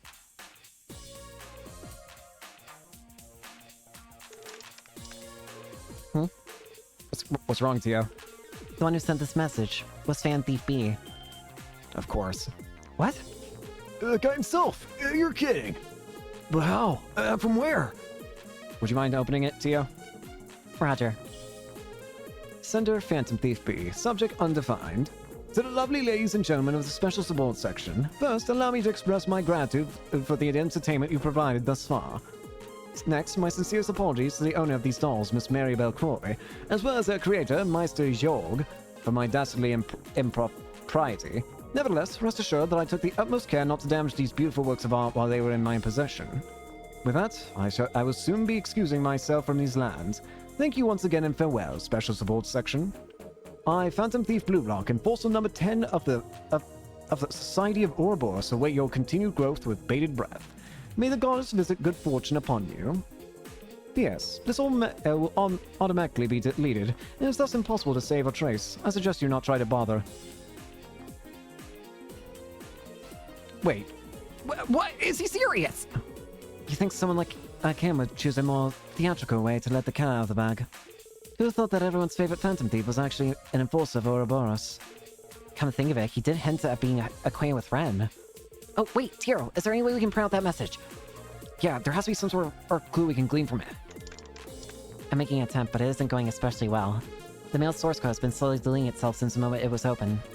Fortunately, there are no other terminals have been affected. Recovering the message, however, will not be possible. Oh shoot. Orgo Boy really covered his bases here. That reminds me, we also know Dilly's squad of the hacker tapped us into the geofriend yesterday. Good point. Between that hacking incident and the sword mail, they're obviously a cut above when it comes to their attack. I'm not really sure I fully understand what's happening right now. Wait a sec, Clay. We have to verify this breach didn't impact any of our data. Oh yeah, he could have left a virus on our system. Sorry guys, we need to get back to work. Well, at the end of the day, we managed to recover all the missing Rosenberg dolls. Let's go return them. Yes, let's. Dolls returned. I think I get the gist of things, huh? Still, what a shock it is to learn that the legendary Phantom Thief B is a member of Ouroboros. If that's true, then it's no wonder he's eluded the authorities for as long as he has. And Hero was planning to punish him so severely that he'd wish he'd never been born. Yeah, I'd be scared shitless in his shoes. I'm sorry, Maribel. We wanted to capture him just as much as you did. But on the bright side, we did manage to bring your dolls back. Here you go. Welcome home, Alice, Kanan, Light, Mistel, and Sharon. Very well. I have no complaints or further comments at this time. All that matters is that my precious Rosenberg dolls have returned to me, safe and sound. Phantom Thief B intends to keep those little ladies in one piece from the start, if it's any consolation. After all, he went through the trouble of securing them in those trunks and tugging them out of harm's way. That is a lot of hard work, come to think of it. They would have been better off had they not been stolen in the first place. That's definitely true. Clearly, we'll have to further improve the IBC safety protocols to ensure this never happens again. Our security department will be working harder than ever before once I'm through with them. You, however, were a tremendous help, SSS. They could learn a few things from you. Don't mention it, Belle. That's what friends are for. Wait, last time this happened? No, it couldn't be. Is something wrong, Lloyd? And just why are those lecherous eyes of yours pointing at me? Let me explain. When we solved our first Phantom Thief B case, it turned out that he had disguised himself as a client. Holy smokes, I forgot about that. What are you implying, Lloyd? Let me be clear as I can. Are you the real Maribel Oh, come on. Come now, Lloyd. This is where you find the god accused me so crassly. And after all of the genuine gratitude I've shown you. I'm sorry, there's no mistaking. This is a real Maribel. Oh, Lloyd. Not quite the brilliant deduction he was aiming for, was it?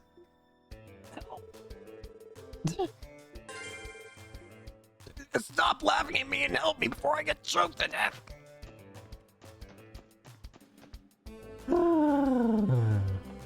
Anyways.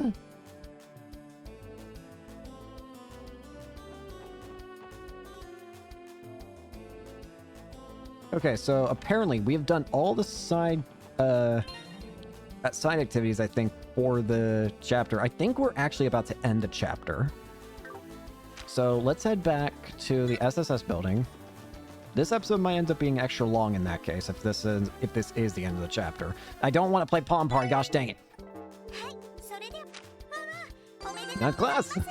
Invigorate quartz.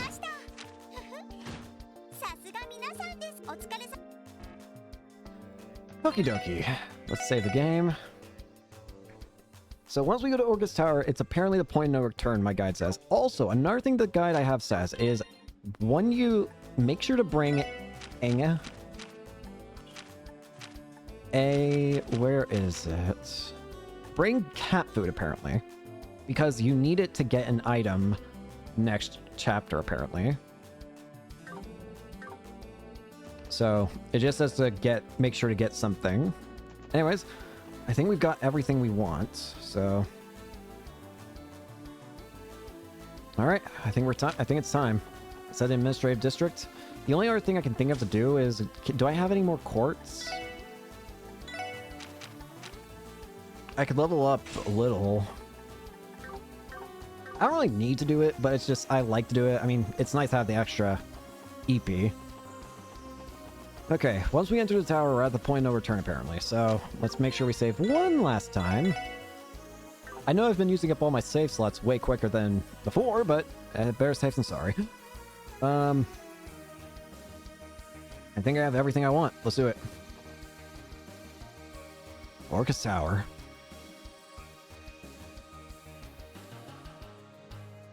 It's a big old place, isn't it?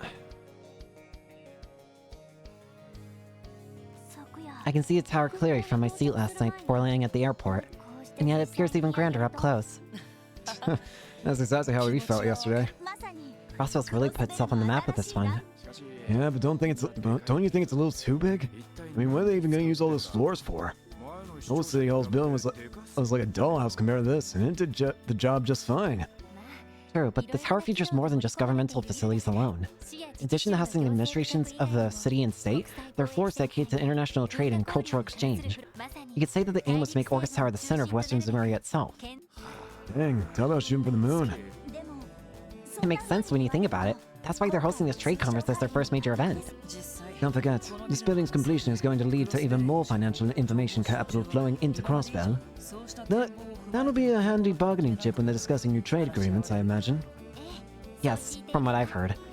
The potential benefits might not be limited to just economic gain. Anyway, what do y'all want to do? We're scheduled to meet Dudley on the first floor at noon.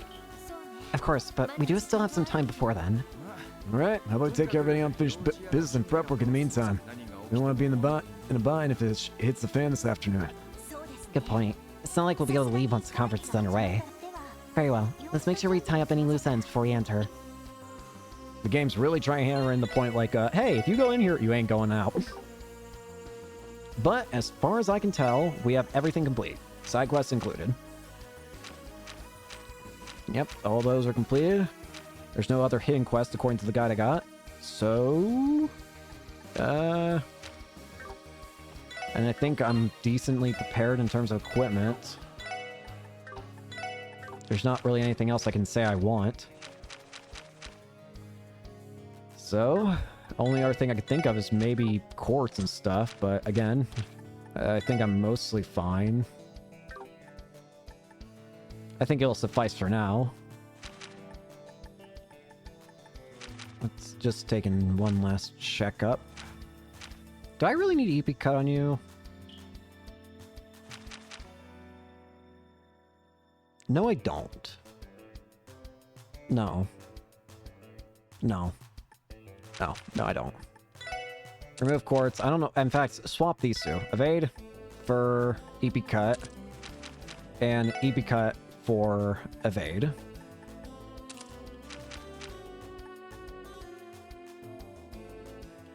Whoa. Whoa. What the hell's going on? I'm not doing that, by the way. I'm holding the button down, but it apparently don't seem like I am. Just check it this way. I still get breath. That's what I wanted to check. I prefer holy breath because that's more health, but whatever. I can survive it. I'm satisfied with this.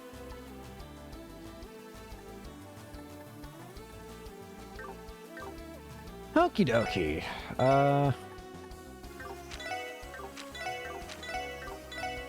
Need to sell these old weapons eventually. Okay, I guess I'm just paranoid about anything bad happening. But there's not much that we can do. I think we're ready. Let's go in. We're scheduled to meet up with Dudley on the first floor at noon. We still have a little bit of time, but maybe we should head in now. You will be unable to buy new equipment or items or upgrade your orbaments. Additionally, be warned that all outstanding quests will expire. Game, you are very scary right now. You are acting incredibly terrifying right now. But I'm pretty sure I've got everything I want to deal with. Let's go. Here we go. So, this is Orcus Tower.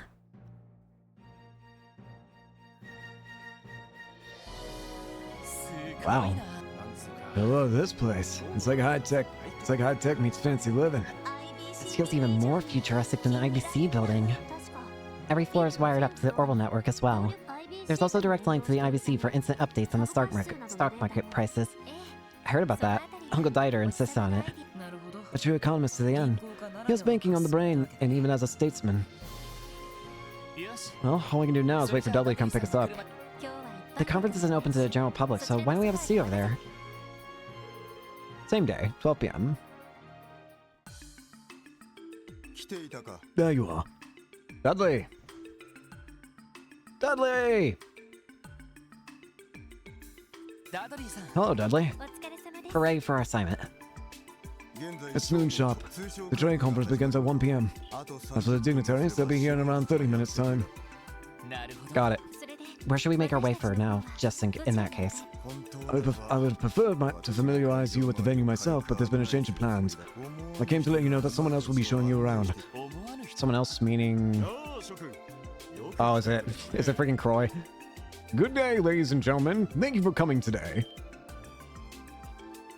It is! Hey! Croy! Mayor Croy! Uncle! Hey! Ellie, Lloyd, how long has it been? A week or a few weeks or so? Hello to you too, Wazzy and Noel. Oh, it's been far longer since I've seen you, Randy and Tio. Welcome back. Appreciate it. It's good to see you again. Yes, it is, but what are you doing here?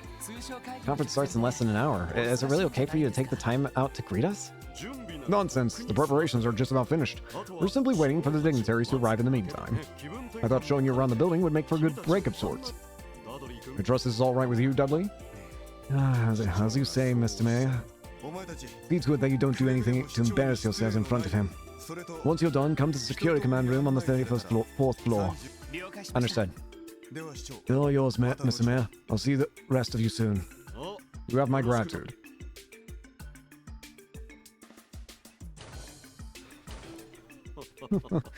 He's a talented detective, but a little inflexible, isn't he? Though perhaps it's that particular quality that makes him so good at his work. The First Division does have a reputation of doing things by the book, after all. Oh, where are my manners? I forgot the most essential of all tour procedures. Ladies and gentlemen of the SSS, welcome to Orcus Tower. Follow me if you would.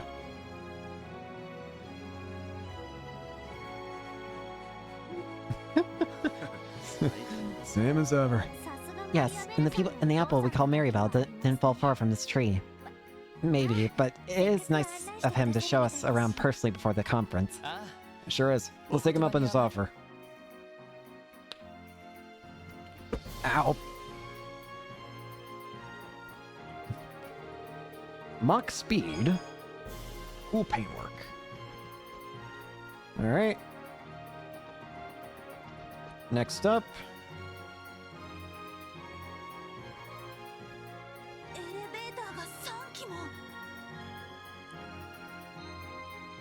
Sorry, I'm just making sure to look. There are 3 elevators? Now you're just showing off. Well, the building is 40 stories tall. And just for the record, there are actually 6 elevators if you count the ones reserved for private use. That's impressive. Keep in mind that we don't have time today to visit every floor. Sadly, we'll have to limit ourselves to those related to the conference. Now, without further ado, let us begin with the 34th floor, where the security command room is stationed. After you.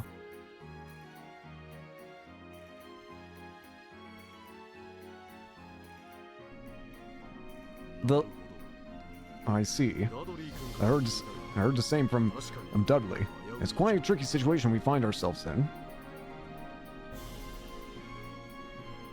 Yeah, the Jaegers and Heiyu are cause for concern, not to mention whatever it is the Imperial and Republican governments are up to. On top of that, there are terrorists aiming to take the lives of 2 heads of state. And that isn't even including yesterday's mystery hacker. Would I be right in assuming that the stolen blueprints originate from one of your processing units? Regrettably, yes. It would appear a sub-terminal of Orcus Towers was hacked into. After the IBC was hacked months ago, I had our systems department boost their anti-hacking measures. But clearly, it wasn't enough. When you think about it, though, hacking isn't exactly the most commonplace skill. Yep, the most logical culprit would have to be someone with ties to the Epstein Foundation. Chief Roberts is currently looking into that possibility. But my intuition tells me that it isn't the case this time. No matter, all we can do is wait for the results of his investigation. A Jaeger course, a crime syndicate, the looming threat of terrorists. There's plenty to worry about already. What's more troublesome, however, are the motives of a number of our esteemed dignitaries. In other words, what some of the leaders are hoping to gain from the conference? You're saying they're suspicious of the people you yourself invited. I have no misgivings about Princess Claudia or Prince Oliver, to mind you. And the Grand Prince of Remiferia has given me no reason to doubt him either.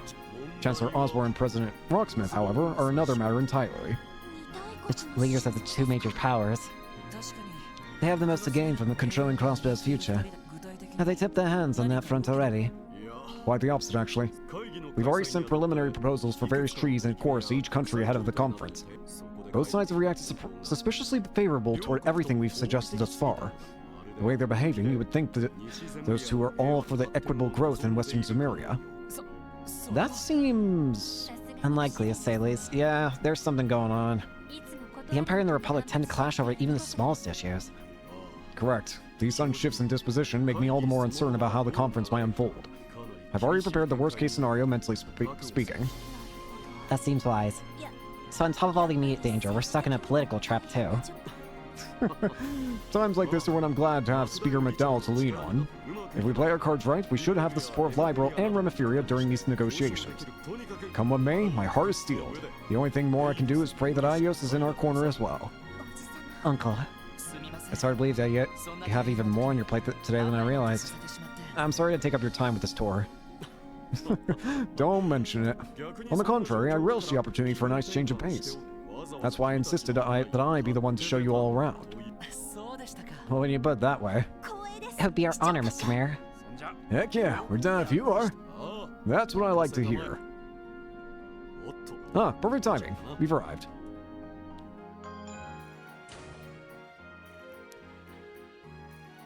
Thirty-fourth floor. Wow. Incredible. Whoa!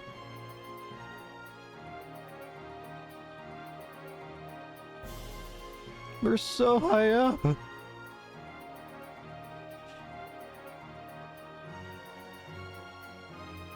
Whoa. Oh, this feels like a final boss race.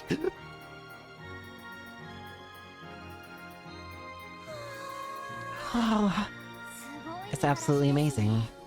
Boy, it is. Get a load of that view. I'm glad you all find it as satisfying as I do. This is the 34th floor, where much of the staff will be on standby during the trade conference. Are you ready to have a look around? Lead the way, Mr. Mayor.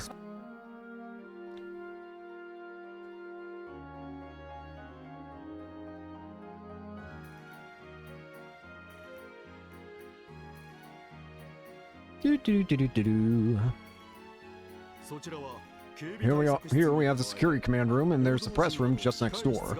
There will be a company of guardsmen from the CGF on the floor below, in the event of any terrorist infiltration. Right, I remember being briefed about that. I bet they're gonna send the best CGF has to offer. I suppose those press rooms is where Grace will be spending all of her time. You mean the reporter from the Crossbell Times? That's right. I believe I saw her name on the list, so we can expect she'll be attending. Bear in mind that the press aren't permitted to leave this floor, with the exception of the press conference or any scheduled interviews. Sounds reasonable enough. It's necessary. Sometimes reporters can get a little pushy for a surprise Q&A session, enough to slip past security even. Grace likely accounts for most of those instances, if not all of them. I can already picture us dragging her away from somewhere she's not supposed to be.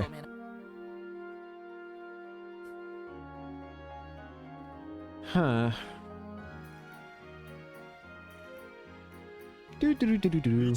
Allow me to take you the opportunity to show you into this room. Okay? Ooh, this is a nice little room. I don't know. This is more my kind of place. It looks like a break room, but it's so spacious. Precisely. This is a lounge I have prepared for the conference. Feel free to use it yourselves during your downtime. Thank you. We'll be sure to. We could always stop by for tea later. Let's head to the next floor, shall we?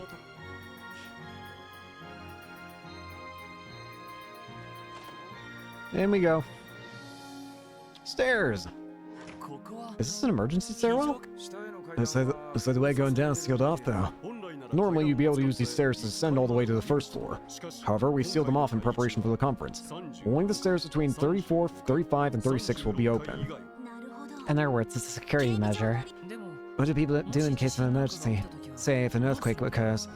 Should such an event come to pass, the gates to the stairwell will automatically open. which just goes to show that no security plan is foolproof, not when we have to account for the unexpected. True, we'll do our part to cover any possible gaps. Devising anti-hacking protocols will be a necessity, it seems. Since we're here, why don't we take the stairs? Next up, 35th floor, home to the International Conference Room.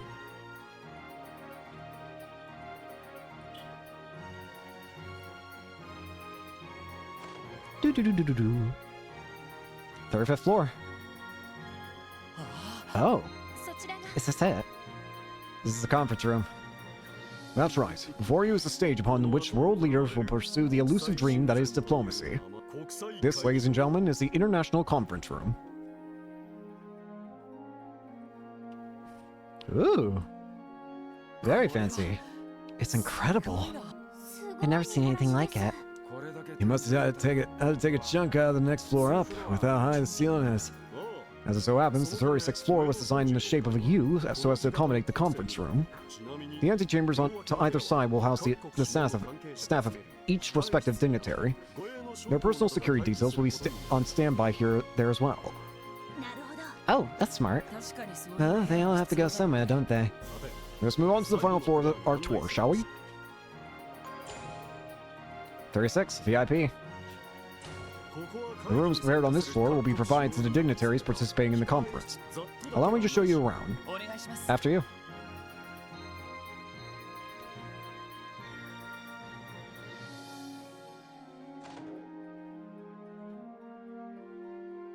Ooh.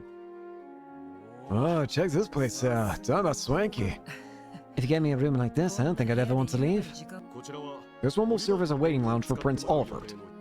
There are rooms in the West Wing as well, one assigned for each visiting participant. They also double spaces to cool one's head should things get too heated during the conference. That makes sense. Are these rooms fed with orbital cables as well? That's right. We requested that wiring be inconspicuously installed. Now then, why don't we put the other rooms aside for now? You see, there's one final place I'd like to show you. Eh? Good afternoon there, Koi. Good to see you today, sir. These gentlemen. From these windows, you will be able to command a full view of the conference as it progresses. There are curtains to make things private should the confidential meeting take place, but they'll be open on this occasion. Good to know? Huh. This way we can get a quick glance at how this conference is going while we're on patrol. That's right. If anything were to happen, we could rush in as soon as we saw it. How much you want to bet someone's about to die? We should make this a routine stop in our route then. With that, you've now seen all 3 floors that will be part of your security rounds. However, if you would allow me, there's one more place I've been saving for last. You mean this wasn't it? So where are we going? Isn't it obvious? The spot with the best view of all. The best view? You want us at the roof? Wow. Look at that. It's breathtaking. Whoa! Yeah, this feels like 100% like a final boss arena area. Something's gonna happen to this tower in the future, and it's gonna make us climb all 40 floors, and we're gonna have to face the final boss at the top, aren't we? That's 100% what I'm expecting. Wow. Words just don't do it justice. Not in the least. The rest of the city looks like a miniature model from this far up. Dang, makes me wish this old Gizikar was after dark, but then view at night's insane. This little area will eventually become an observation deck for the public. It would be a terrible waste, after all, to restrict something so marvelous to government officials only. I'm sure people will love it. I can't wait for us to take Kia here too. Oh, pardon me. Croy here. Is that so? Understood. I'll be there right away. I just received word that the dignitaries have arrived at this tower. Forgive me, ladies and gentlemen, but I'll have to take my leave here. Not at all. Thanks for showing us around. We appreciated it. Boy, did we. That was something else. It was a tour of a lifetime. I'm glad you enjoyed it, and thank you as well for giving me the change of pace I needed. I'll be seeing you all. Good luck with your security duties, and remember, give it everything you've got. We won't let you down. It's the least I can do to pay you back for that letter of recommendation. I used to be with you. We'll be praying for your success at the conference. As will I. I'm scared. Someone's 100% going to die here. There's no way someone's not going to be dead here. Alright, let's make our way back to Dudley. He should be in the security room, command room on the 34th floor by now. Hmm.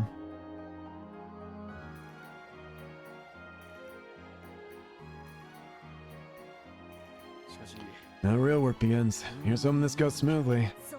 Yeah, fingers crossed.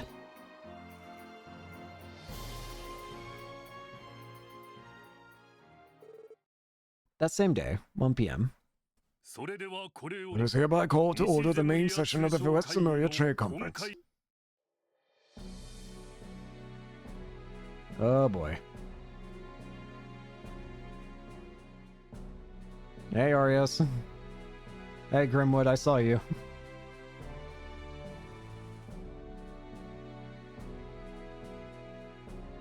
I, Henry McDowell, shall have the honor of officiating the proceedings. The conference is scheduled to run for approximately 5 hours, during which there will be one intermission period. However, depending on how deliberations are progressing, a limited extension may be granted. I would now like to introduce two observers that will be joining us for the conference. Lawyer Ian Grimwood. He is a legal expert who is active not only in Crosswell, but our surrounding nations as well. I requested that he attend today's conference due to his familiarity with both common and international law. It's a pleasure to meet you, everyone. I am Ian Grimwood, at your service. Ah, so this must be Crossbow's famous Grizzly Grim. Yes, I've heard of you as well. They say you've primarily concerned your own with issues regarding civil rights. It's an honor to meet you. You flatter me. I hope my expertise proves useful to everyone today. Next, Bracer Arios McLean.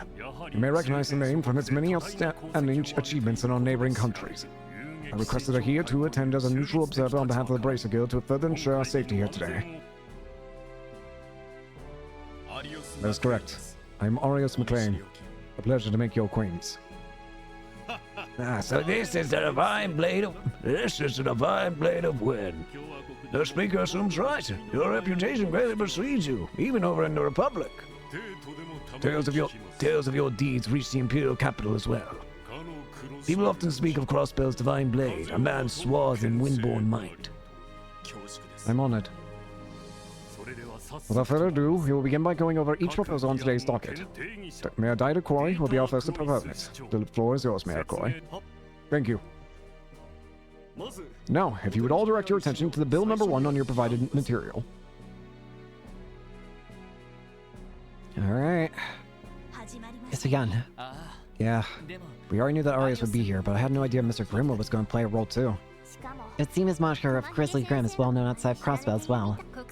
Keep in mind, conferences such as this are meant for establishing accords and agreements between governing bodies. As such, it's necessary to have someone on hand with expertise in international and common law. Huh, I see. So I guess it makes sense why he's here. And who would make a better advisor than that than Grizzly Grim himself? It's nice that we can see the start of the conference and all, but this stuff is way over my head.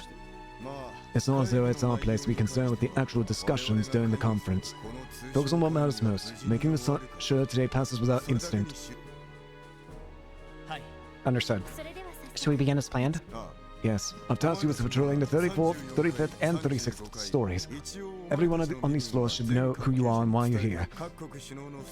I'd advise you to take time to speak with the members of the media and the staff of the dignitaries. Roger that. Good. I'll be heading back to the 34th floor now. May Ayos protect you. Call me if anything happens.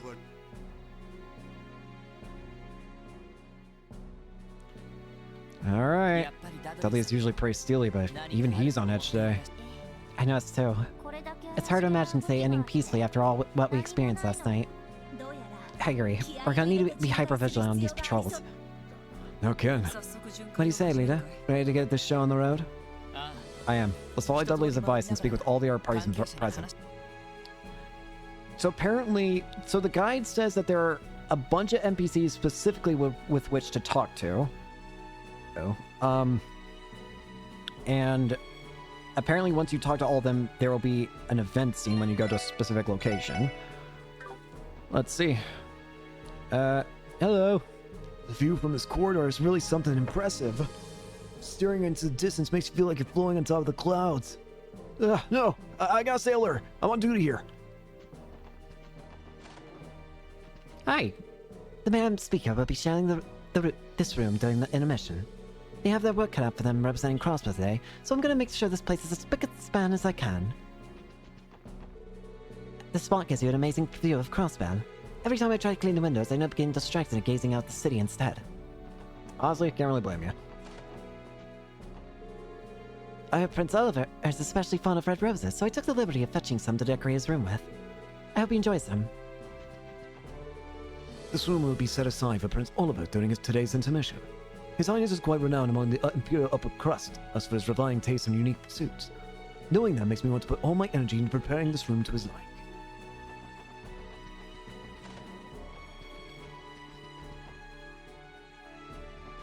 I'm gonna hold off on that one.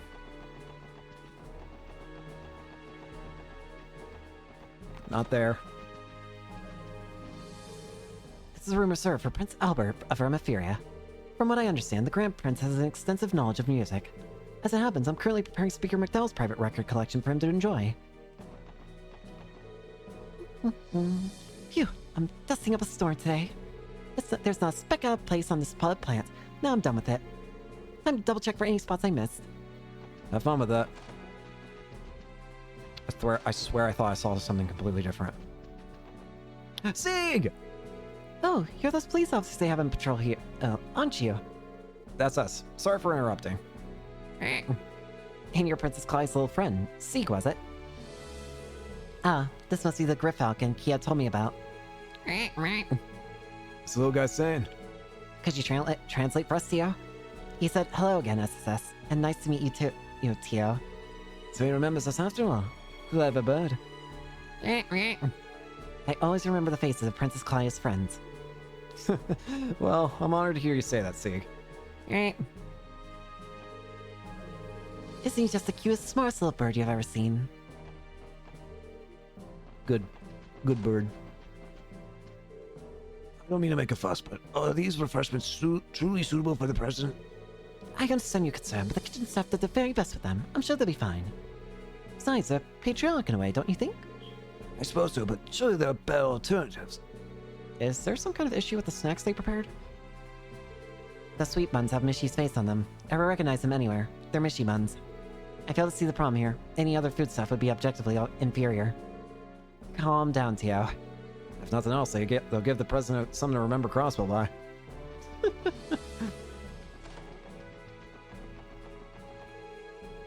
Rooms here in the West Wing are reserved for the visiting dignitaries from Ermaphiria, Library, and Cavern. For their privacy, we have limited patrols on this floor to only what's necessary. This may sound flawed, but do understand that our guests are heads of state. We're obligated to provide them with a certain amount of confidentiality. The dignitaries are also being accompanied by their own personal escorts during any recesses, so security shouldn't be an issue.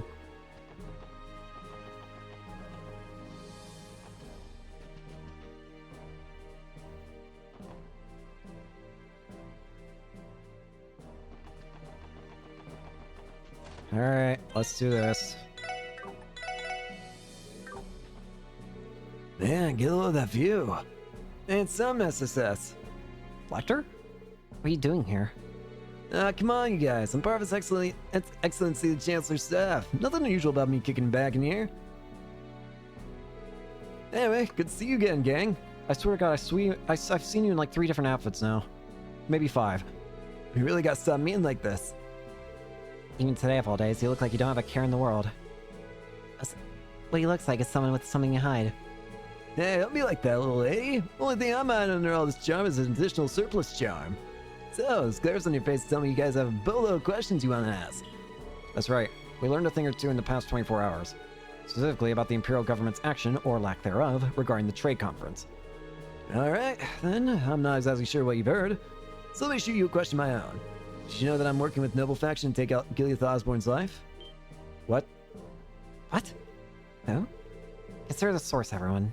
Don't listen to a word he says. I ain't falling for this one again, pal. Fullest once, shame on you. Dan, don't ruin a guy's fun like that. I swear to God, if you actually end up killing him. 2 out of 6 ain't bad, but I was hoping to string at least half of you along.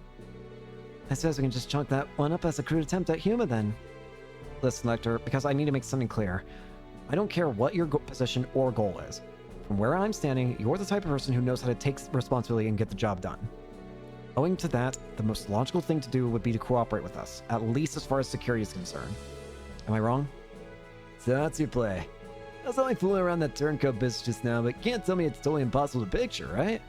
You gotta keep your eyes peeled at all times. Stay vigilant and see the signs. That's the key to a good writer find inspiration, you know? I don't know any aspiring authors in this room last time I checked. I've seen broken rifles shoot straighter than this guy. Sorry, but that's about all the advice I can give you at the moment. You should keep an open mind about how things might play out. Expect the unexpected and all that jazz. That's real helpful, thanks. Even now I can't get a read on what he's thinking. I feel like I understand him even less than I did before. Yeah, that makes sense. Yeah, I can see a Merc village off in the distance. Yeah, just look at all those bees go, carrying honey and buzzing all over. Get real, there's no way you can see that far.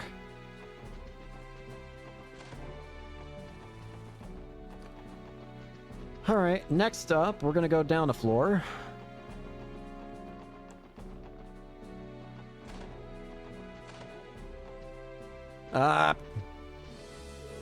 Today's trade conference is of great interest to those of us from Remifuria.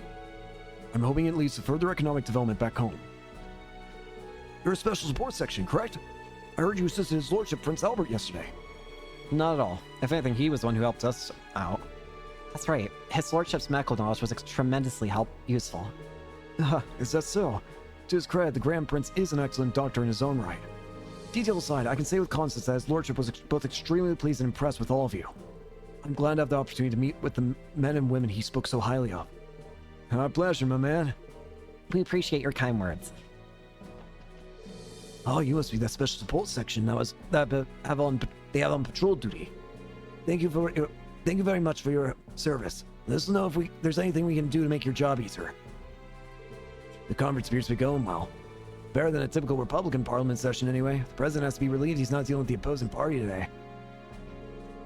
We cannot enter. Conference is finally underway. If terrorists really do attack, we can only guess they'd be after... Regardless, we all have our assignments from the security command room. And you can be sure we're going to follow them. Hey, you two. Who is this girl? I saw you earlier, didn't I? Yeah, I've been a nervous wreck all day. Hi? You have a portrait.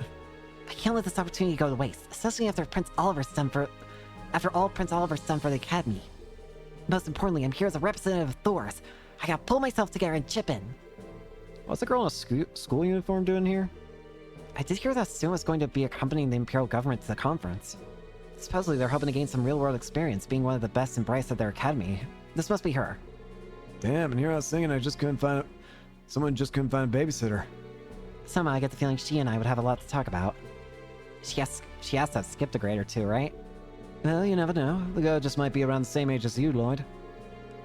She seems like she's got a good head on her shoulders, so I guess she could be older than she looks. It would be nice to get to know her, but we're a bit pressed for time today. Has I responded to Radio Trista's Media request too? Okay. Oh, you must be the special support section. Thank you for your service today. As you can see, there's nothing out of the ordinary report. If you have no particular business, I would ask you not loiter in the room any longer. Sure. Rather blunt, isn't he? Like a pistol whip to the face. Any loud noise you make in this room will carry over next door and disrupt the conference. As such, we ask that you remain as quiet as possible while you're here.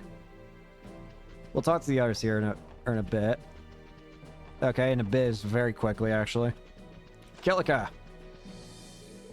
Well, look who it is. How goes your patrols, SSS? Kilika. The looks on your faces tell me you have some intel about what could happen today. Might have something to do with your invitation aboard the Alciad, perhaps. I beg your pardon? We should have expected you would already know. Jeez, how do your sources even get this stuff? Settle down. It isn't anything to fret over. I'm curious though. Did you hear anything of note? There's only some friendly advice, nothing more. There's still plenty we have to figure out for ourselves. Is that right? Well, the same could be said of myself. What? I was merely thinking aloud. I can envision many scenarios as I'd like, but that doesn't mean any of them will come to pass. With so many conflicting motives, there's still much we don't know. That's true of everyone working here today. Will today be the day of the first domino falls, or is that juncture yet to come? Who can really say at this point in time? I think I understand what you're getting at, but still. Either way, she's riding on the mirror. The only thing I'll add is that my role today is nothing more than that of a presidential guardian and keeper. In that sense, you could almost consider us as colleagues. We'll say we put aside our allegiances and simply watch how today unfolds. Beyond that, I have no further comments to make for the moment. Fair enough. Thanks for the information. I'm sure you have much you'd like to discuss, but for now, let's watch and see how things proceed. Given that we're both tasked with security today, our duties aren't all that different from each other.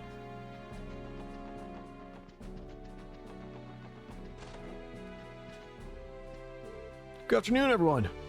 If it isn't a special sports section, I take it you've been securing the conference floors for everyone. That's right. We managed to eke out an assignment as part of the security. So, this is the room where you stash all the big guns, is it? Metaphorically speaking, of course. I bet every last person here is a ranking officer.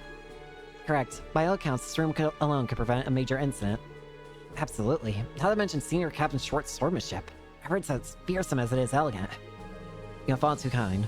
It's nothing so extraordinary. That being said, no matter what happens, no one will lay so much as a finger on Her Highness. I swear it. Trust us to protect the conference room, and we will trust you to keep watch over the other floors. Of course. Thank you. It's good to see you again, Major Vander. I need a drink of water before I talk to you. Ah. Have you noticed anything out of the ordinary yet? Ah, hello there, SSS. It's hardly enough reason to let our guards down, but things have been calm this far. Even the discourse of the conference itself has been civil. I'm immensely impressed by how smoothly things are going. If the conference continues to go well, that will at least alleviate some of the stress on the prince's shoulders. Is everything okay, Major Vander? You seem to be having a lot on your mind. I suppose you could say that. In a sense, we've only come this far because of the seeds he chose to sow. But never mind that. What matters most right now is our duties at the conference. I have a role to play as the prince's escort. Just as I'm sure you all have your own, keeping the conference secure. Right, that much is for certain. Okay, so that's this floor done and dusted. Next up is the 34th floor. Vice Commissioner appeared muttering himself earlier. Hope he's alright. Phew, so this is where they put the lunch boxes. Finally, I can grab a bite to eat.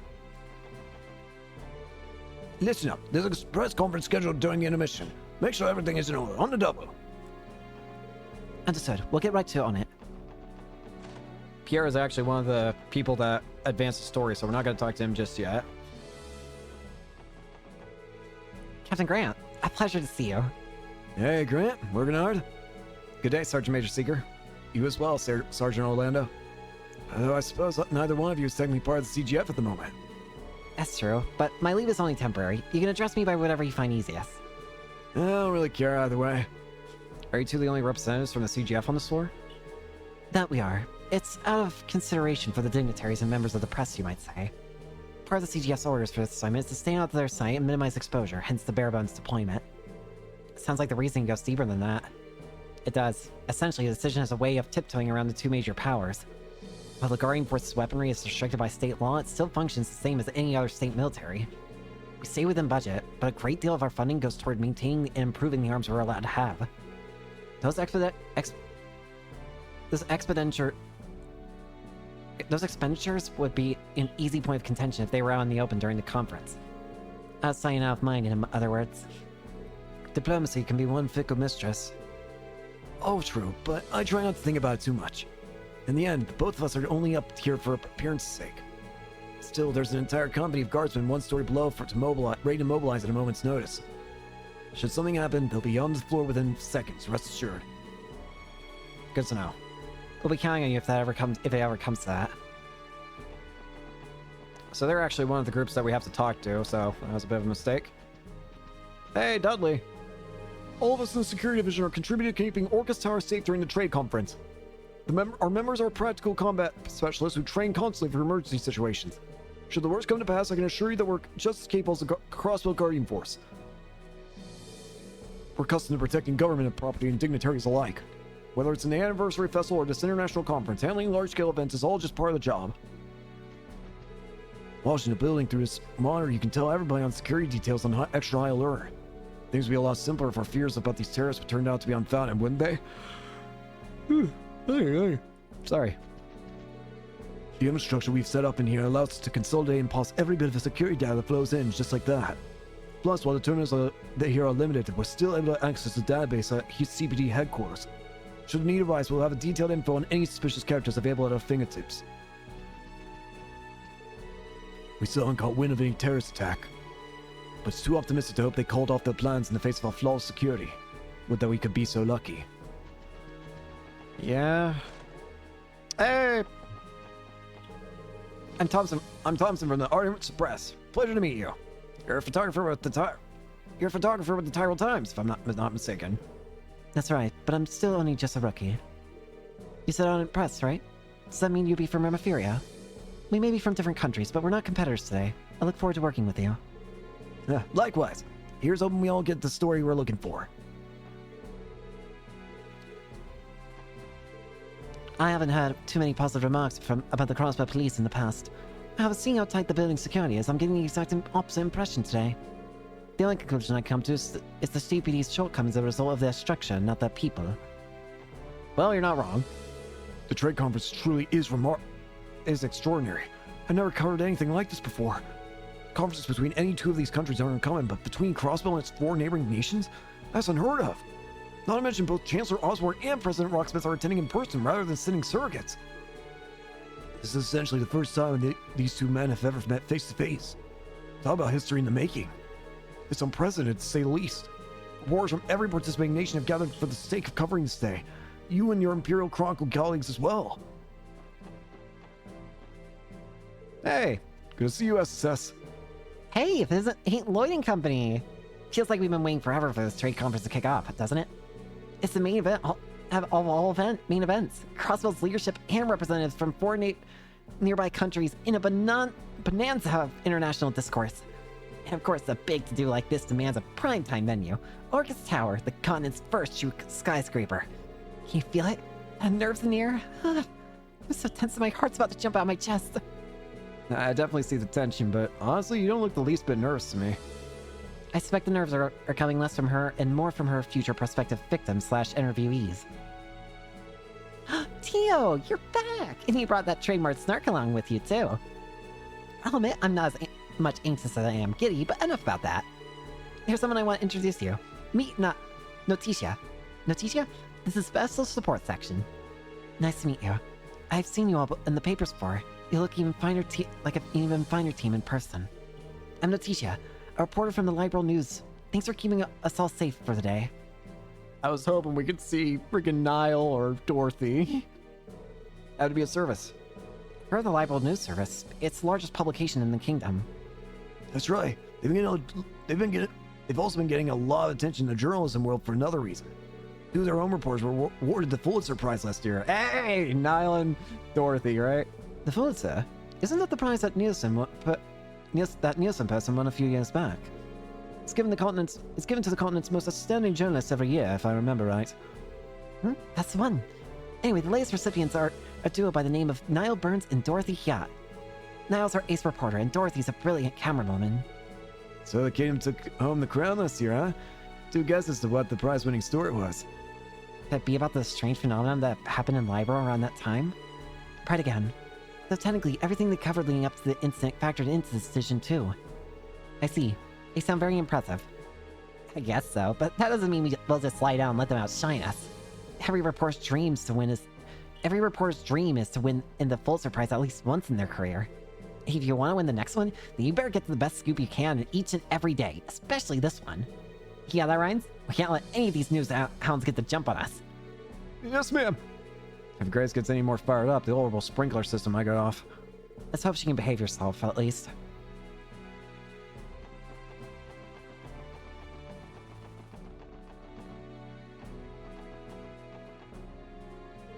I can't believe that woman would...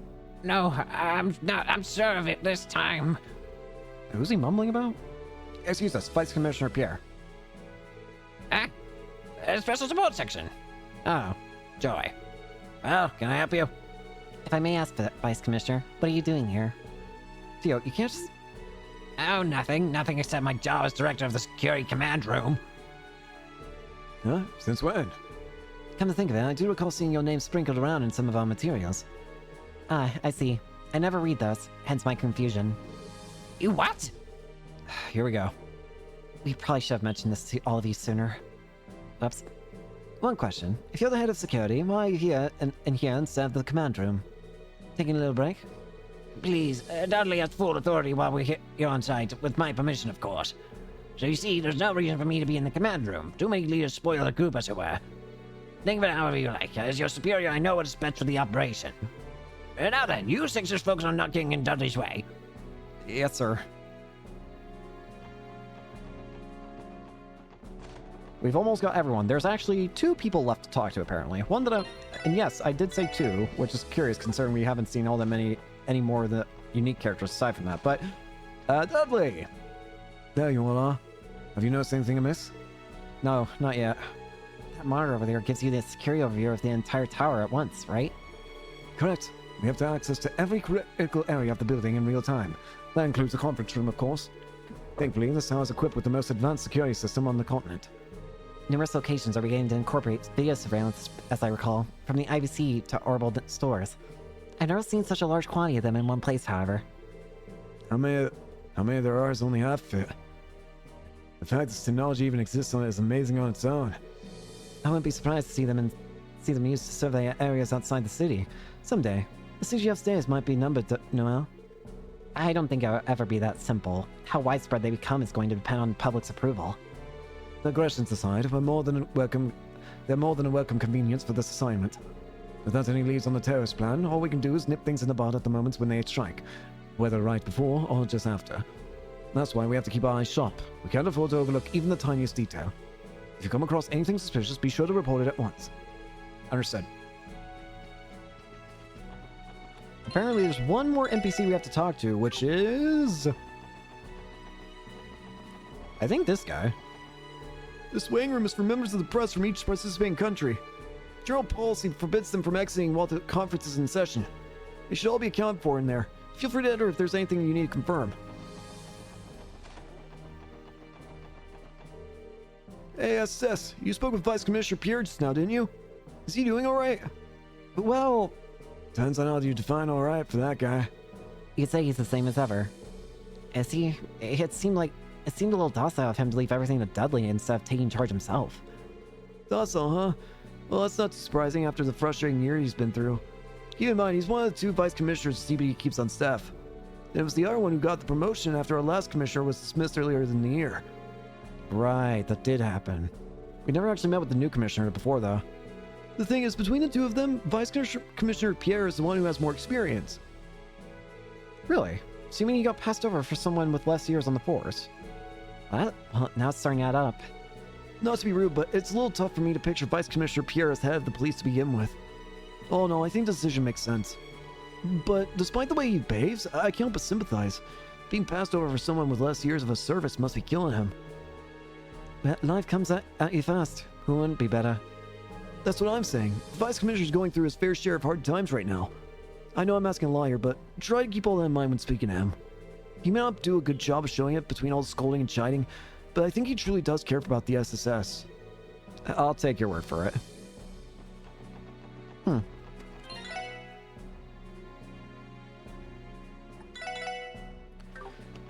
Alright, let's go to the elevators.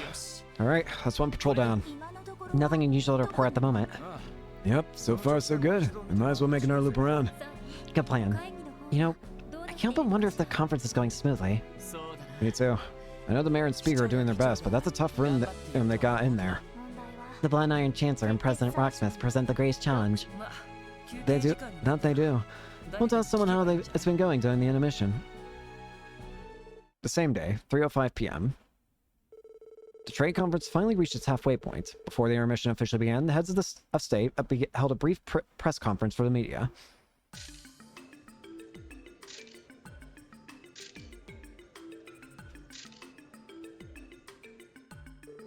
Meanwhile, Lloyd and the others took the opportunity to speak with Mr. Grimwood, who started his break ahead of the others.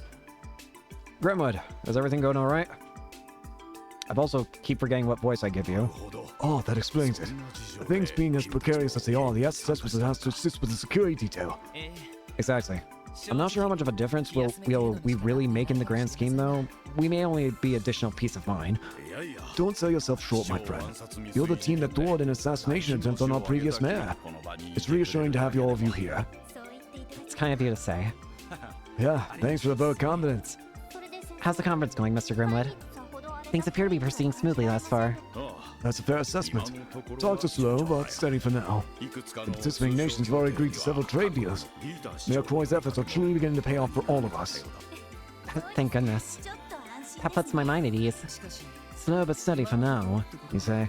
Do you think things may get rocky in the second half? Hold on. Hey, rest of the team, wait. Lloyd, what are you doing? I'm ordering McDonald's. My family is asking if I want McDonald's. Give me... Give me 10 piece nugget with tangy BBQ. Lloyd, we're supposed to be doing the job. No, I want tangy barbecue sauce. And this without pickles. Lloyd, what are you... Shut up.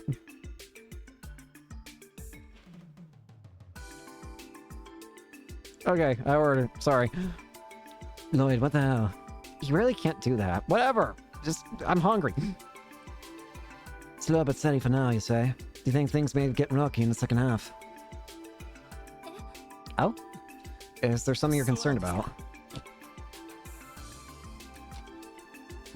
I doubt I hold the jurisdiction to tell you this as an observer on the sidelines. The focal point of the first half of the conference centered on proposals that affect such fields as trading and finance. The second half, on the other hand, will be reserved for proposals from each of the various heads of state. That's undoubtedly where the topic of Crossbell's defenses will be addressed. But if they do that... It'll be a matter of time before a foreign military presence enters the equation. What about the non-aggression pact? It's only been 2 years since it was signed. The Queen of Libreville did push the pact into being with the Crossbell's best interests in mind. But technically, 2 of the nations participating today never signed that pact. Grimmethuria and, well, Crossbell itself. In light of that, it's only inevitable that a new continental security framework will be discussed. Likely so. My grandfather shares your concerns and expectations both. But drafting up a new pact and having Crossbell sign it this time not be the simplest solution. It has to be. They could model the framework after the non-aggression pact and prohibit military forces between all the Oh. I get it. Crossbell isn't technically a nation. The Empire and the Republic only recognize the Crossbell as an autonomous state. It's as you say, Crossbell lacks the sovereignty to enter an international treaty. Economic arrangements alone are not grounds for the state to enter a formal pact as its own entity. That fine line we tread is precisely what puts the state of Crossbell in jeopardy. And I'm sorry again, but this definitely isn't cut and dry. Excuse me, but I have something I would like to ask. Crossbell is not the only autonomous state on the continent. Lemon, Orid, and Northumbria, for instance. Are those states also barred from entering into international treaties? No, they're not. It's true that each state has their own set of historical circumstances. That's why they've remained states instead of forming nations. However, each also has been recognized by the major powers as independent with sovereignty of their own. So they have equal standing. And it's only Crossbell that's not without equal standing. Exactly. They're treated very differently from Crossbell. Primarily because their sovereignty is recognized by the holy city of Arteria. The holy city of Altaria, as in the high seat of the Septian Church. Yes, as a city-state, Arteria's territory is small, but the church holds religious authority across the continent. Numerous autonomous states and free cities owe their establishment to the church's aid. And then you have Crossbell, whose autonomy was given to it by Erebonian Calvard. That's how we're in the unique position of having 2 suzerain powers above us. And that has historically led to Crossbell being dragged into their conflicts time and time again. If Crossbell only had a modicum of sovereignty, we could work to improve the situation. But if consent from both countries is what it will take for that to become a reality, then there's basically no hope. I wish I could disagree. But that way, it does seem bleak. Getting back to the topic at hand, I would expect the Chancellor and President to have their ideas regarding crossbill security. Naturally, each country's terms for their respective proposal will differ vastly. The Speaker and Mayor will have to be wary of what we stand to gain or lose. Apologies, my young friends. I'm sure you already have enough on your minds. Remember that Speaker Mattel is no stranger to matters such as these. Now I get the sense Mayor Croy still has some cards to play himself. You think he has a plan? But what could it be? I don't know the particulars myself. Nevertheless, it could very well... Sorry, I should take this. Special Sports Section, Lloyd Bannon speaking. Bennings, the press conference has concluded. The dignitaries are now headed to the 36th floor. Where are you? Oh, we're still in the break room on the 34th. Was there something you need us to do? Yes, actually. We were contacted by both Chancellor Osborne and President Rocksmith. They each requested to speak with the SSS during the intermission. What? They what? Given who they are, I hope you understand we're in no position to turn them down. The SSS is to visit both of them during the intermission, and that's an order. The President is staying in the furthest room of the West Wing, while the Chancellor is in the furthest of the East. Hold on a sec. I get that we can't refuse, but why ask for us? This is a lot of pressure, Dudley. Don't be such a child, Bannings. There's an excellent opportunity to get some insight as to what each side is after. You're right. Okay, we'll head there right away. Lean on McDowell if the going gets rough. She's the one on your team best suited to handling these situations. Report to me once you're finished. Understood. What was that about, Lloyd? You're getting real right up there. What's going on, bud? Brace yourselves. We're gonna have a visit! Excuse me? You're joking. Not that I can discern. He seems entirely serious. This is certainly a surprise. The Special Support Section's name is more well known than I thought. I don't know about that. I suspect it's because we're familiar with several members of their personnel. That's the only reason for their interest in us. That's their only reason of interest for their interest in us that I can think of. I can't speak. You might be on some there. Regardless of the reason, there's no way you could possibly decline. I don't know it. Don't I know it? Let's head up to the 36th floor. Dudley said their rooms are on the first ends of the east and west wings. We don't want to keep them waiting. Roger. Yes, sir.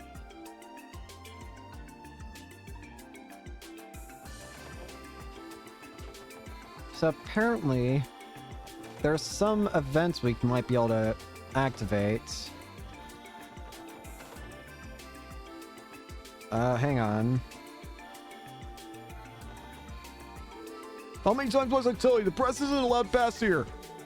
It's still intermission though, right? Can't you just look the other way? We promised we only want to take a few photos. They won't even know we're here. That's right. I can't go back to Grace empty-handed. Please let us through. Persistent as ever. They're like trying to tell a reporter where they can't. Well, as long as no one's trying to get physically force their way through, they're not breaking any rules. I guess so. This is just all part of being a member of the press, huh? Either way, we may as well give up any hope of using elevators right now. There's some certain NPCs that areas that the guide is telling me to go to. First up, go upstairs. You can go to the center room. I guess we can go in here now. Yeah, we can just go in here now. Alright, but it doesn't look like... Oh, hey! Is that Arios and Kilika? I believe so. What could they be talking about? Nearly a year has gone by since you left the guild. Are you adjusting well to your new job? More or less. Though the workload is so much heavier that it doesn't even begin to compare.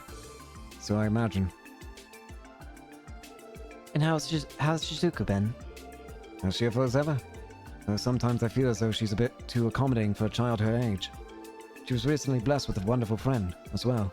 I've noticed that she smiles more often since then. That's good to hear. It's already been half a decade since Saya's passing, hasn't it? Not to mention 6 years since our first meeting. That's right. 6 years. You were wandering the continent when you came across Saya in Crossbill City by chance. As I remember it, she insisted you stay with our family while you were in town, no matter how much you tried to refuse. Imagine my surprise when I saw you working for the Bracer Guild in Libel 3 years later. The goddess works in mysterious ways. You never quite know what threads will end up tying people together. I'll never forget the hospitality the two of you showed me back then. My only regret is that I was unable to return the favor to her. There's nothing to dwell. The fact that you remember it to this day would be more than enough for Saya. Sounds like the two knew each other from before they met through the guild. Evidently so, but I feel like it would be rude to listen any further. I agree. We should leave before we interrupt them. I remembered. Estelle and Joshua wanted to see you when you came earlier in the year. They were disappointed to miss you when they heard you and Lynn had lunch together during the anniversary festival. Were they? It wasn't my intention to give them the cold shoulder. If time had permitted, I would have been more than happy to do a little catching up. That being said, I've heard plenty about their achievements while they were here in Crossville. It's amazing to think that those are the same two rookies who came through the doors of the Dice Branch 2 years ago. Indeed, they were invaluable to us during their stay. I should have expected as much from a pair that was raised by Cassius. I look forward to seeing how they continue to grow. That's right, Kilka used to be a Bracer Guild receptionist in Liberal. Explains how she knows Estelle and Joshua. It's a small world, as they say. People often have fewer degrees of separation between them than you'd expect. Incidentally, I've heard that you've been keeping contact with Zin. How many conversations do we have with each other, Kilika? I swear. You can say that. Though we rarely get a chance to meet anymore, our positions being what they are. That's enough eavesdropping.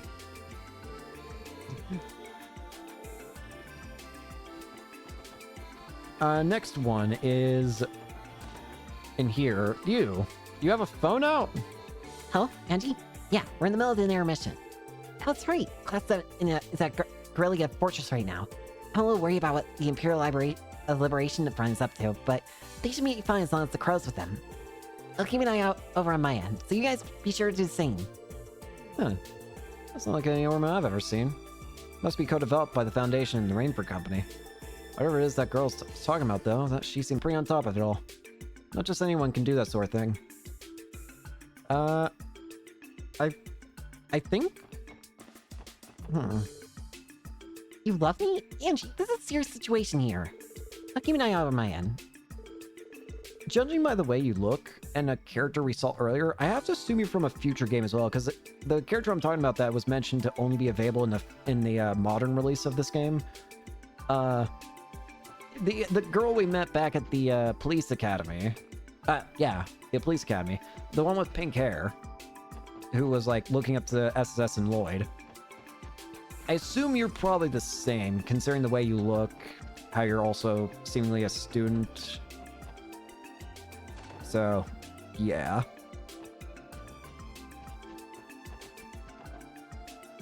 Huh? What? Oh, it seems the elevator's arrived. About that. Please, after you. Oh, I couldn't. You go on ahead. It's all quite alright. I promise you I'm in no particular hurry. No, I insist. You were here first. What's up, Lloyd? Take a look at those two soldiers by the elevator. They appear to be trying to compromise on who rides the elevator first. This is kind of painful to watch. Look at them go. Like an awkward couple on the first date to the anniversary festival. We can forego using the elevator for now, if only to spare us the emotional turmoil. Yeah, good call.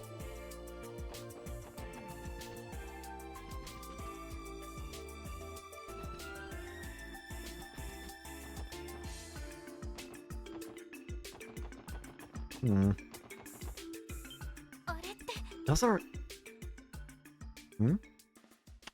what the...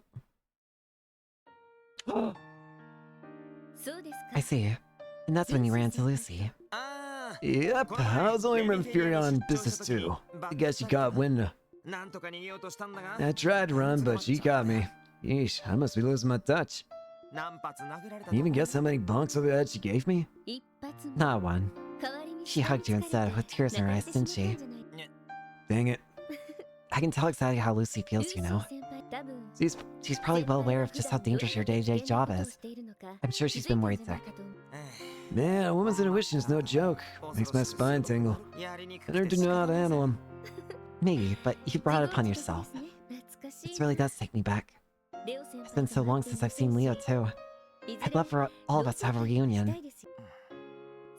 By the long face lector. Isn't this the part where you say, yeah, let's all have a bash at Michelin and party till he drop? Not bad impression. No promises, but I'll see what I can do. Just don't hold your breath, alright? I know, but you won't be able to stop me from looking forward to it anyway. Now then, I should be going. If you'll please excuse me. No problem, and hey, don't forget to say hi to Sieg for me. I still have him for that salami. Aww. Damn, she's really coming to her own. Libro couldn't ask for a Bear Crown Princess. You guys think so too, right? Busted. Hey there. Sorry, we didn't mean to eavesdrop. We didn't hear much, I assure you. Didn't you? Didn't you, Ellie? You seemed very invested in their relationship from where I was standing. Yo! Yeah, she ain't the only one. You and the princess seemed close. What's the story there? I was her upperclassman back in school. I mean, not Sunday school. Genesis Royal Academy, to be specific. Genesis Royal Academy? That's one of Libro's most prestigious institutions, isn't it? That's right. It's not unheard of for them to accept students from abroad, but... Do you study there on taxpayers' money? Nah, old man Gilly's paid my tuition out of pocket. Really? Well, it's about time I had the old dusty trail myself. That reminds me, you got called in to talk with the head honchos, right? They're both real pains in the ass to deal with, so good luck in there. What? I'm free. Could he be any more sketchy if he tried? Who would have thought the next Queen of Libro went to school with an Imperial spy? Truth is stranger than fiction, as they say. Whatever the case, we can't forget that he's a subordinate of the Blood and Iron Chancellor. As for what he's after personally, I think we'll have to figure that out ourselves.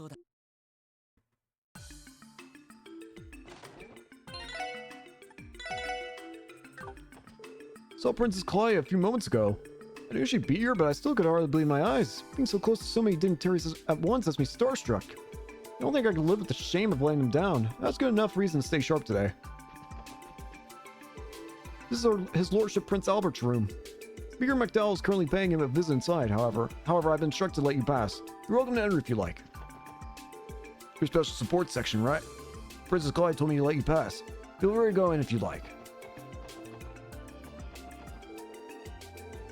We need to visit him first.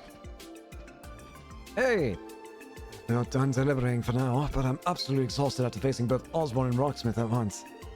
Oh no, don't sell yourself short, your lordship. You've grown quite capable of commanding the room when you need. I'd say your predecessors would be proud of the way you'd handled yourself in there. It's been 5 years since I ascended to the throne. Rimiferia's domestic order has finally been secured, but I've much to learn as a statesman. Ah, look at this. Thank you again for all your help yesterday. Good afternoon, Special Sports Section. Partner interruption. I did hear about you being added to today's security detail. We appreciate your service. It's my understanding that you once even saved Speaker McDowell's life. It seemed we're in good hands. I think you may be expecting a little too much from us. Not at all. I, too, find your presence here most reassuring. We'll need that peace of mind to properly navigate the second half of the conference. About that, do you expect the upcoming discussions to become more problematic, Grandfather? I do. Unlike the first half, I suspect the faults of Crossville State will be thrust into the spotlight one after another, which the major powers will no doubt be as demanding as they've ever been. However, I'm also concerned about Dyer. During our latest Dyer session, he was rather enthusiastic about introducing some truly radical ideas. Such drive comes with youth, and I do respect that. However, I worry about what direction it might take us today. I hadn't thought about it that way. Mr. Grimwood alluded to Eric Roy about having some kind of plan for the last half of the conference. I can't profess to know the details myself, but I'm certain he'll bring it to the table sooner or later. And whether it turns out to be for good or for ill depends entirely on how the conference proceeds, isn't that right, Speaker? Precisely. As Speaker, it is imperative that I lend my utmost support to Mayor Croy during the trade conference. It's no simple duty, to be sure, but I will do what I can to fulfill it. Of course. Best of luck, Grandfather. Hey! May I ask you a question, Steve? How do you suppose Grandma would have handled this if she'd been the one to come? You have a point. I suppose I can't help but being the way I am. Oh, hello, SSS. Sorry for interrupting, Your Highness. It's nothing to concern yourselves over. Merely thinking aloud, to be honest. To be honest, I'm glad you came to visit. Your Highness, are you also concerned about what may happen during the second half of the conference? Yeah, partially yes, but I was actually reflecting on something a tad broader. As Crown Princess, I have a fair bit of knowledge when it comes to diplomatic negotiations. But to be a good negotiator takes many skills, insight, judgment, and objectivity, for instance. First half of the conference made me painfully aware that I still have room for growth in those particular areas. So that's what's bothering you. Give yourself some credit. Knowing where you can improve is half the battle. That's right. And you're still only as old as Lloyd, Ellie, and myself, Your Highness. You're an inspiration, if you ask me. very kind of you to say. Still, being timid in a room like that is unavoidable at this stage of my career. But though the continent's troubles wait for no one, I nevertheless have to learn to at my own pace and take everything in stride. That's a good approach. Just don't forget to cut loose and relax every now and then. Like now, for example. You only get one at a mission? It'd be a shame to waste it. Wazzy, I swear to Idios, if you're thinking of inviting her out for a drink or worse. It's alright. I was never one for excessive formalities. The lack of it is quite relaxing, actually. Though now that I think about it, perhaps nostalgic is a better word. When I'm around all of you, I feel as if I'm speaking with Estelle, Joshua, and the rest of our friends. I'm not sure we can really compare, Your Highness. Well, I'd have to disagree with you on that. Yes. Would any of you care for some tea? No, we couldn't possibly. As much as I would love to, we have somewhere else we need to be. My apologies. I should have anticipated that. I won't keep you any longer. Please be careful today, everyone. I wish you all the best. And rest assured that I'll be giving my very utmost during the second half of the conference. We'll be rooting for you, Your Highness. Good bird.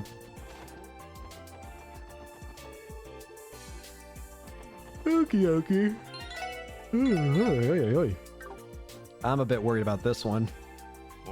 We've been expecting you. You're the Crossbell Police Department Special Sports Section, correct? We are. Is this the President's room? Yes. I've been instructed to let you pass. Please, make your way inside. Thank you. Highness. Can't believe we're about to meet the president of one of the two largest nations on the continent. You said it. Even I've got butterflies in my stomach. Alright, let's see it. Hello there. Excuse us, Mr. President. We were told you requested to meet with the Special Support Section. Thank you all for coming. Please, no need for your pomp and circumstance. Go ahead and have a seat. Oh, sure. It's very kind of you, Mr. President.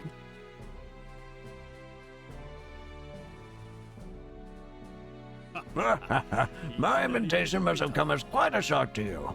I truly appreciate you taking the time off your own busy agendas for this. Though I imagine you must be very busy yourselves. Oh, no, not at all. It's an honor just to be in your presence. Oh, you're Speaker McDowell's granddaughter, isn't that right? We met once before at a celebration of some sort, if I recall correctly. That's right. We first spoke back when I had the opportunity to visit Calvert with my grandfather. That was 2 years back. Yes, now I remember. You know, I was surprised to hear your grandfather chose to take up the post of Speaker instead of seeking re-election. I truly admire how passionate he still is at his age. He's a moral statesman, if I may say so. I'm sure my grandfather would be flattered to hear that. Not to change the subject, Mr. President, but what was it that you called us here for? Well, truth be told, I've already heard all about you SSS fillers from Kilika. This your Schwartz auction sounds like quite the affair, wouldn't you say? Frankly, former Speaker Hartman and I were never on the best of terms. Selfish as it may seem, I've been eager to meet the group that tipped the first dominoes that led to his downfall. We're honored, sir. Yeah, but real talk, we didn't do much. Guy just couldn't stop shooting himself in the foot. Very true. He made his own bed at the day he became involved with the cult. Ah, yes, who could forget them? The DG cult. The treachery spread across the entire continent, but no nation was more affected than my own. I owe you my thanks for putting a stop to them once and for all.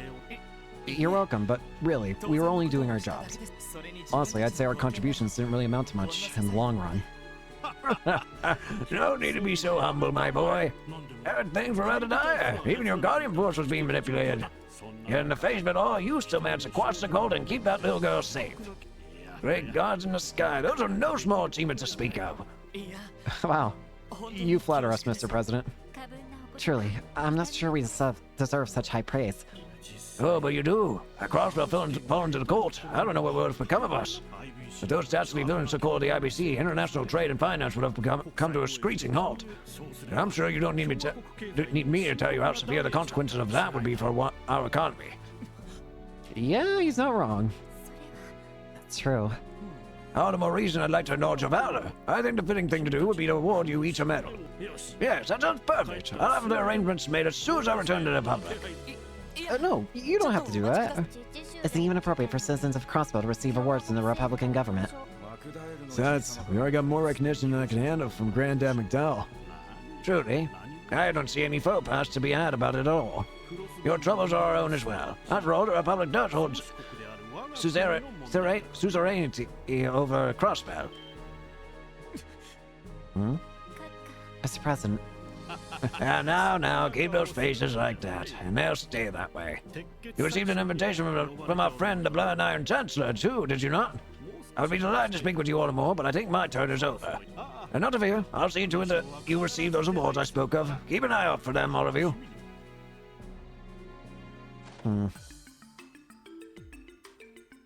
Well, thank you for visiting. You can find Chancellor Osborne's room at the end of the opposite wing. right, thanks. We appreciate your help. You're welcome. Farewell. Well, that was something. Here's something, wasn't he? Exactly what I expect from a major political figure. Capable and devilishly cunning. Did you at least wait until we're not staying in front of his room, was he? To be fair, the president never made much of an effort to hide it. I doubt he was intentionally trying to place pressure on us, but that doesn't change the fact that he did. I think he was trying to keep up appearances more than anything. As Calvert's president, it would be good publicity to honor the ones who were credited with resolving the cult incident.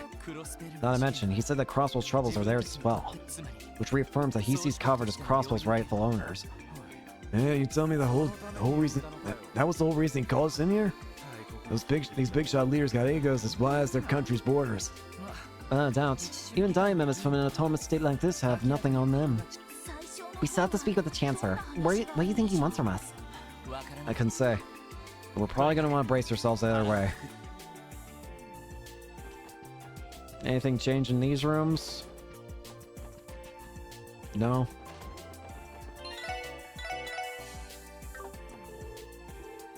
You're still saying the same thing. That man's Major Muller founder from the Imperial Army. And the one beside him is Senior Captain Julius Schwartz, commander of the Royal Guard of Liberal's Royal Army. But a treat is to see two soldiers of such distinction in the same place. That being said, they seem to already be acquainted with one another. Wonder if they have some kind of history. Good to see you again, SSS. Did you have a status update to make? Nothing to report for now. What about the two of you? Have you learned anything? Unfortunately not. Things have been quiet thus far. We're exhausting every avenue on the Erebonian side of things as well. But unfortunately, neither the nobles nor the reformists are intent on giving us any leads to work with. That's unfortunate. Big goose egg from both Imperial factions, huh? They seem like real peaches to deal with. Yesterday, Prince Oliver mentioned the possibility of creating a third faction, didn't he? It's been on my mind ever since. If you want Mind Major, could you tell us more about his intentions? Ellie? Well, it's only natural you'd be curious. I'm not supposed to say much, but I don't think there'll be any harm in sharing a bit with the SSS. To put it metaphorically, you could say that the prince is attempting to shatter some long-standing barriers. Barriers, huh? There's some we're all too familiar with. Basically, there are irreconcilable differences between the noble and reformist factions. But that won't stop him. He aims to have the two come to terms anyway, as absurd as that sounds. The prince is trying to get the reformist and noble factions to reconcile? I underestimated his idealism. Isn't the divide between the two sides as wide as Guerrilla Canyon itself? Ozzy, don't be so rude. He's absolutely right. Still, the prince has committed himself to dancing toe-to-toe with a monster, despite how ludicrous it may appear.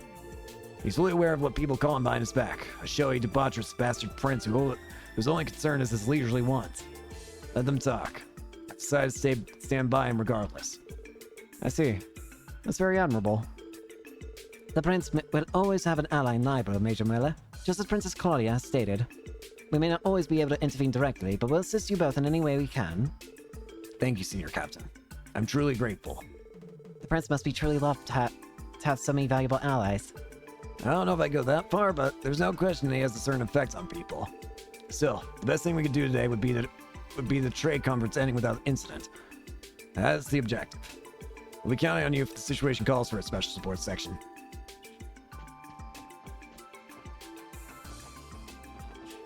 Each of the dignitaries has such a commanding presence. I can't but hold my breath every time one of them walks through here.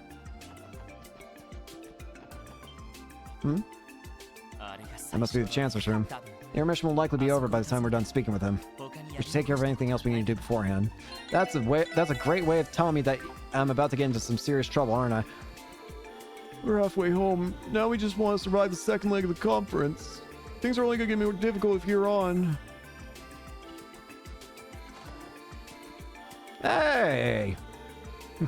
I see. We sure We share the same hopes for the bright men and women that will one day lead our people. Indeed. What's truly special about them is their hearts and minds. So pure yet fertile, like a garden basking in the morning dew. That's why more and more of... Oh, good afternoon, Special Support Section. Care to join in on our chat? Sure, if we're not interrupting, that is. What were the two of you discussing? His Highness here seems to be on the board of directors for a prestigious military academy in Erebonia. We were just discussing the finer details of his duties. The board of directors. Those would be the individuals responsible for how the school is operated, correct? Damn, that's one of a side gig. It's just another one of my many schemes to get my name out there, is all. I think the mayor's contributed far more than I have. You're involved too, Mayor Corey. He simply meant as a business partner.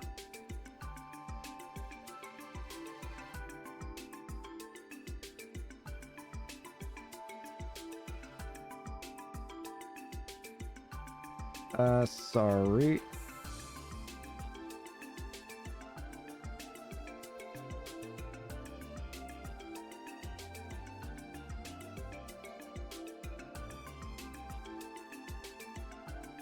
Sorry, I'm just doing some.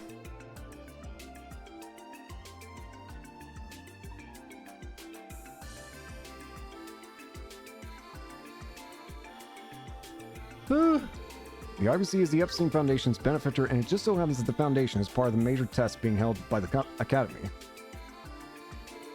Really? I had no idea. That does remind me. I've heard that Orbital Network test also be on the Empire. No surprise the continent's largest bank has clouds in every country in some form or another. Quite right. I dare say our little talk today was preordained by the gods herself. What do you say to being a guest lecturer at the Academy one day if the opportunity arises? Give me like 3 seconds. Or 10.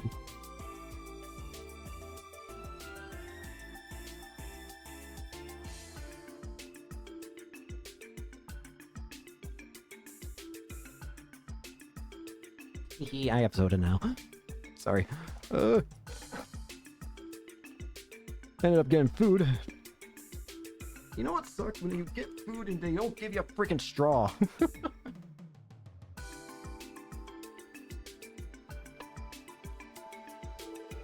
Don't have to warn you that faculty-student relationships are strictly prohibited. The way you say that almost makes it sound like you're encouraging it. An amusing fellow like yourself must be quite popular, Prince Oliver. I might just have to steal you away for a night of drinks once this is all over. Don't. This is dangerous. I love nothing more, my friend. We'll have a rousing good time, you and me. It looks like His Highness and Uncle Dieter have really head off. I'll say. I guess they have more in common than I realized. This is going to end up being an extra long episode because I want to try and complete the chapter.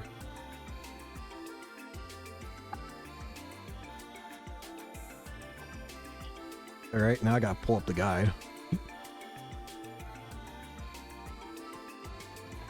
Is there anybody else that I'm missing?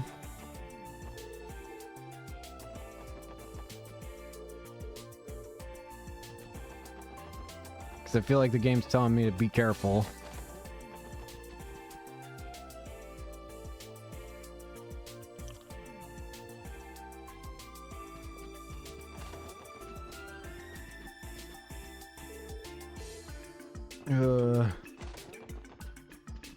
Hello.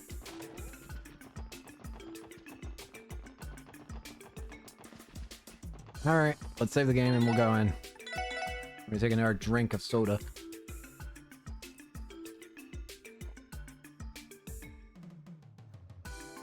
Alright. Got water too, thank goodness. Your yes is correct. From the crossbow, please. His Excellency is expecting you inside. Don't keep him waiting. Right. Fairness. He practically exudes arrogance. Classic Imperial Army, overbearing as all Gehenna.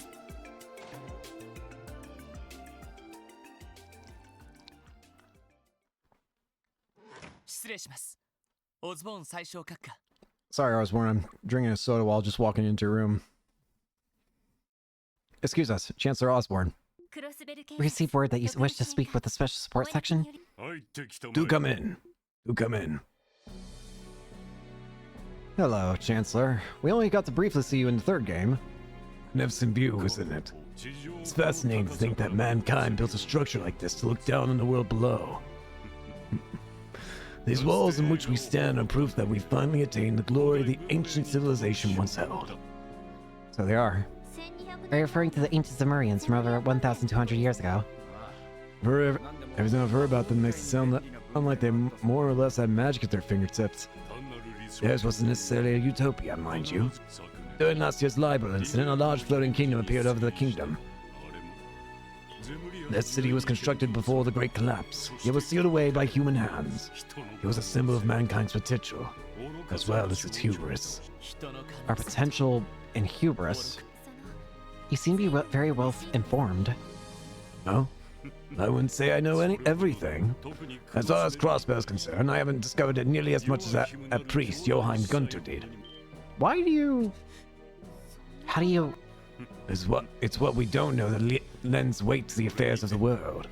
If you had everything in the palm of your hand, life as we live it would be helplessly mundane. Don't you agree, Wazi Hemisphere? Oh, so you know of me. Well, do you? I get the sense my name is the only little dirty little secret of mine you've uncovered. It would simply mean that you have none worthy of capturing my attention. No, my interests lie far more in the realm of the War God, more specifically his successor. Yeah. The Imperial Intelligence Division. The ability to gather information is second to none. Where are my manners? I am Gilith Osborne, representative of the Empire of Erebonia. I've heard much about you from Lecter. Care to join me for a friendly chat before the intermission ends? I'm gonna take a drink first before you talk to me, Bo.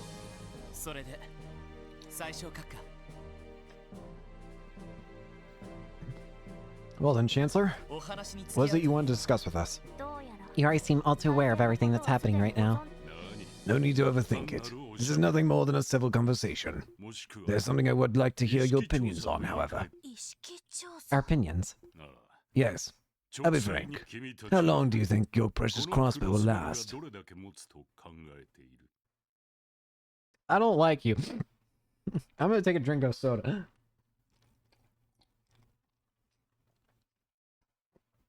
I don't like you.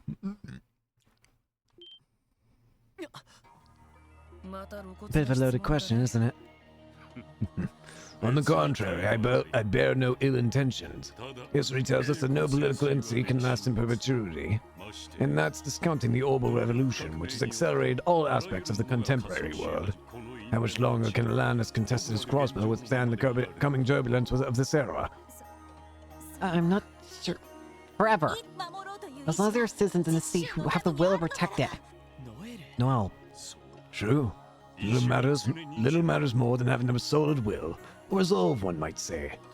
Rare instances in time when trends are bucked and course of history itself is changed. The people are never truly powerless. I don't doubt the potential their resolve can hold. Can you agree? So this, what happens when the two opposing resolves clash? It's simple. The lesser of the two would be engulfed, fanning the flames of upheaval hotter still.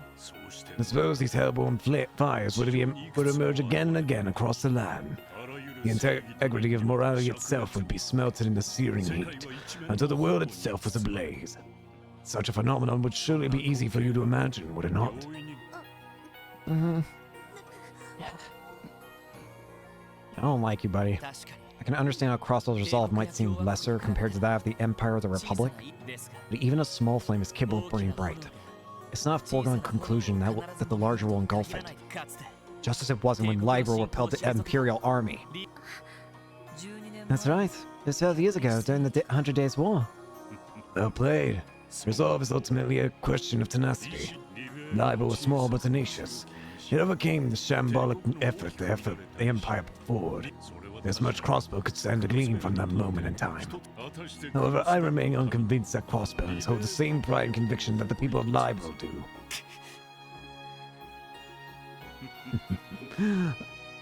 I'll leave things at that. Our intermission is coming to a close. It almost slipped my mind. Don't expect any medals from the Imperial government. The nobility grows even more irksome when awards are given to commoners. Asshole. Ugh.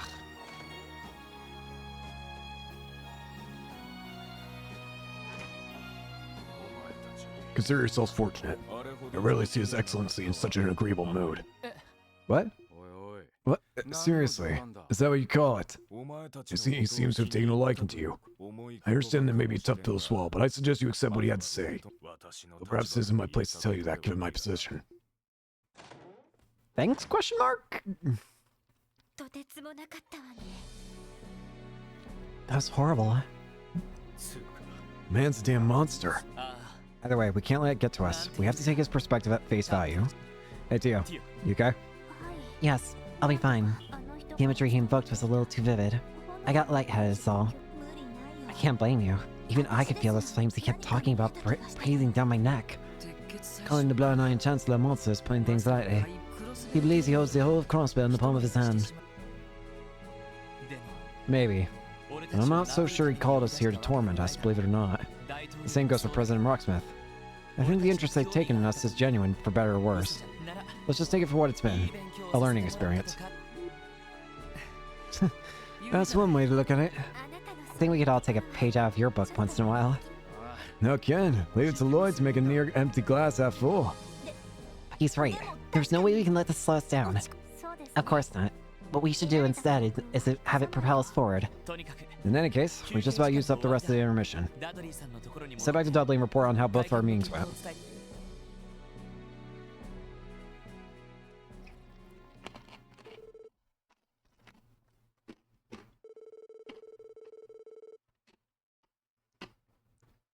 I got tricked into giant ice. Giant. I don't even know what I just said. I accidentally consumed giant ice cube. Just as Mr. Grimwood had predicted, the discourse became more turbulent in the second half of the conference. Chancellor Osborne and President Rocksmith continued to raise questions after biting question, each one aimed at Crossbell's security and future. As the conversation wore on, the looks on Mayor McCoy and Speaker Mandel's faces became even more sullen and stern.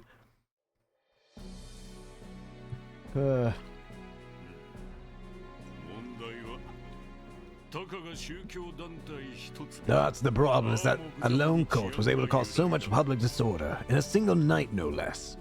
Moreover, half of Crossbell's state guards fell under their control, quite literally at that. Such a failure of security is unprecedented. Please as it may, I was under the impression that we had already covered this in full detail. The details are not what's in question. It is the quality of your state's crisis management that so concerns us. You cannot deny the extent to which the incident endangered the lives and property of Imperial citizens in your borders. What do you have to say to that? Now hold on just a moment, Chancellor. Reparations and redresses in the wake of the cult incident have already been administered. Demanding for the mirror on top of that would only serve to cast Erebony in a most unfavorable light.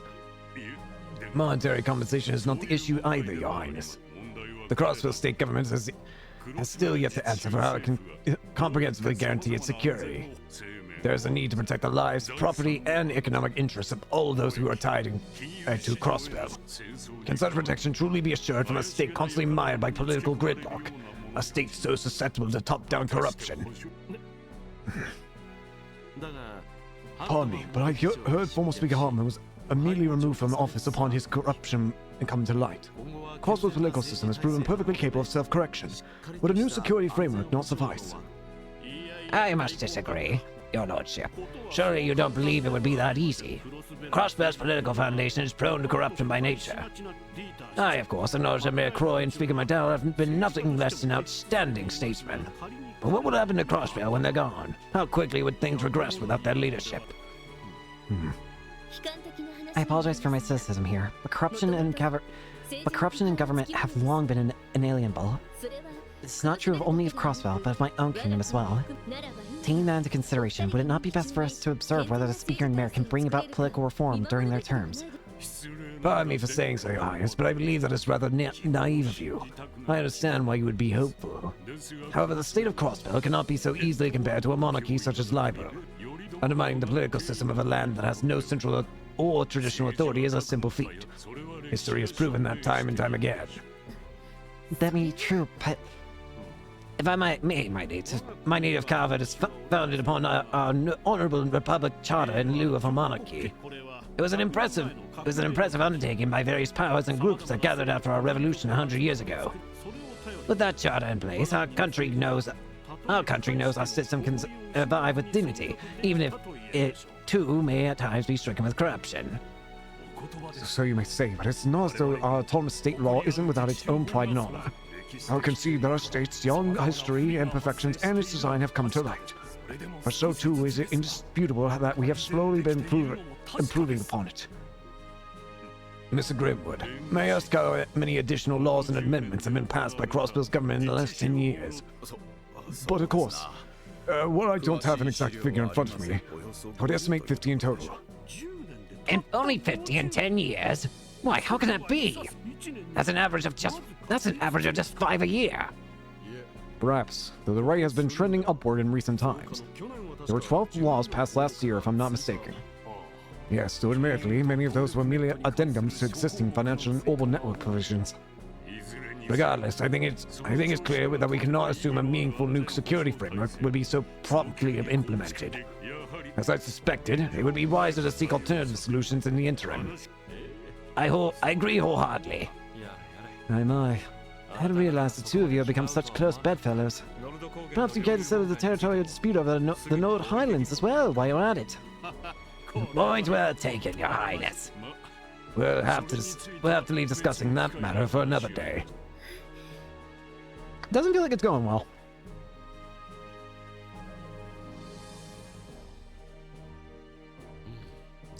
Time is growing short, gentlemen. I advise we move on to an art point discussion. Very well, then. As proposed, His Excellency, Vice Excellency, let's now review. This is bad. This is exactly what Mr. Grimwood warned us would happen. The Blood Iron Chancellor and President Rocksmith are going knives out on Crossbow as we speak. Is there nothing the Mayor Allspeaker can say in objection? Unfortunately, it's as they say, Crossbow and state law has more than a few structural flaws. That's what makes it so difficult for my grandfather and Uncle Dyer to deny what they're saying. Maybe, but the major powers themselves were the ones who built those flaws into Crossbow during its founding 70 years ago. They have no right to use that against us to force their own agenda. They scripted things to go down like this from the very beginning. As I've told you before, the discourse of the conference itself has nothing to do with us. Keep your heads on straight and see to it that we make it through the rest of the day. Right. Sorry about that. Should we begin our patrol just in case? First Division, this is Dudley. Emma? Has something... What? What's going on? There must have been an incident. Threat, Constellation, and Halo are both on the move. They've already shaken off our surveillance. What do you mean? No way. Are you serious? Settle down. This is nothing we weren't prepared for. Stay alert. I'll keep you posted if there are any further developments. Understood. Yes, that's right. We should begin by mobilizing our officers in reserve. Damn, this is really gonna go down, huh? What the hell are they planning? Randy, Try to keep your cool, Randy. We know the Red Constellation wouldn't try to pull something here at the conference. right. One of the police forces protecting the entrance of the building. You don't suppose they're about to pick a fight with each other now, of all times, do you? So, yeah, that actually brings up a good point.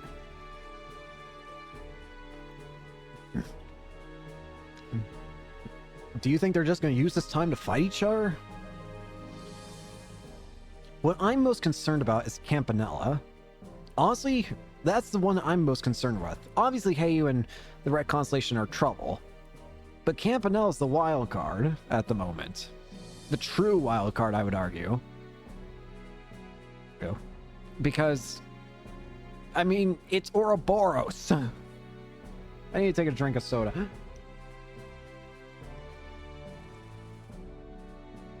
Sorry if my soda drink has been getting annoying. It's almost done. Just give me a little bit more. I'm sorry. I didn't want the soda to go bad by just sitting out. Everything we've managed to figure out so far says that's unlikely. I beg your pardon? Yeah? What's going on down there? Grandfather? What's going on? Your Excellency, may I ask you to repeat yourself? I'm praying with every fiber of my being that I simply misheard you. I'll gladly say as many times as you require. Disband the Crossbell Guardian Corps. What the? No! Idiot, no!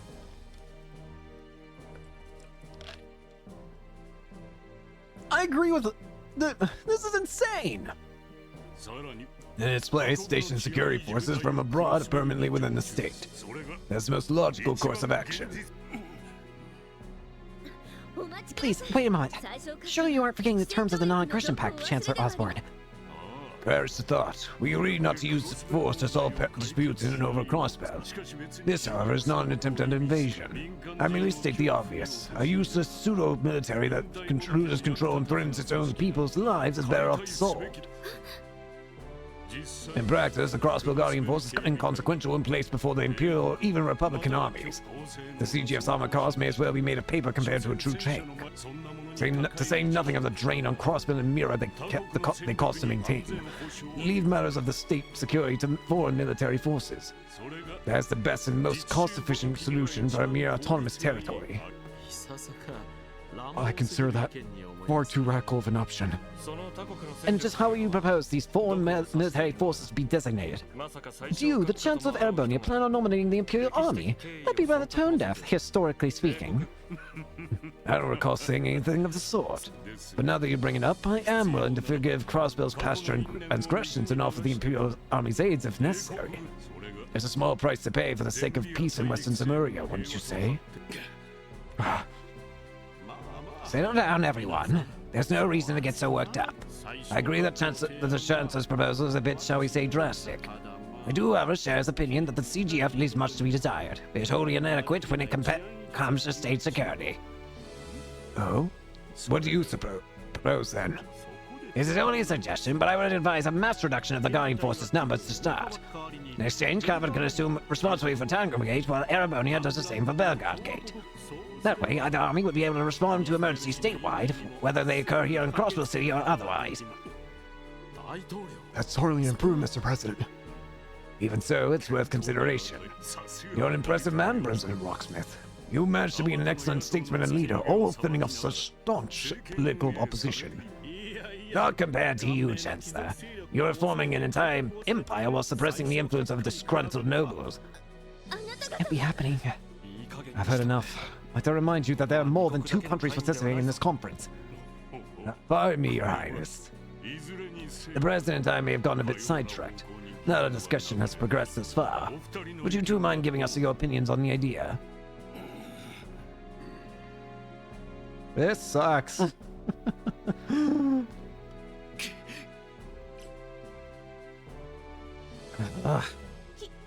This is terrible. Absurd is more like it. Take some serious balls about any of this with a straight face. Hate to say it, but it's not as though their proposals don't have any basis. Still, I was hoping things wouldn't have come to this. At this point, all we can do is hope the speaker and mayor can stand the ground. Novel times. It could be deadly. Ganning's here. Hey, it's Sergey. Chief Sergey, what's going on? No time. I'll keep it short. Sony just called me. The anti-aircraft radars installed near Tangram and Belgard were destroyed. Oh, we're in shit. The same one's being used to detect any potential invading ships in Crossbell airspace. We're in deep shit. What? She suspects it was the work of the terrorists. I've already filled Dudley in. As for you guys, be careful and get ready. Roger that. What's wrong? Is it my Elko in the ears? No, not them. It was... Please, everyone, may I have your attention? Huh? Regarding your concerns over Crossbell's domestic territory security, I would like to offer my own suggestion. I thought you'd be staying a little too quiet. Let's hear it. What do you propose? Thank you. I was thinking... Everyone, get down! Crap!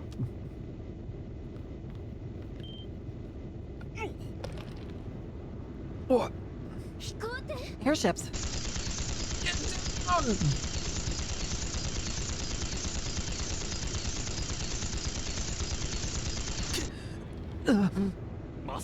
Ah, yes, preserve us. Is it the terrorists? How'd they even get here? Be at ease, everyone. These windows are bulletproof tempered glass. But to be safe, I urge you all back away from the window.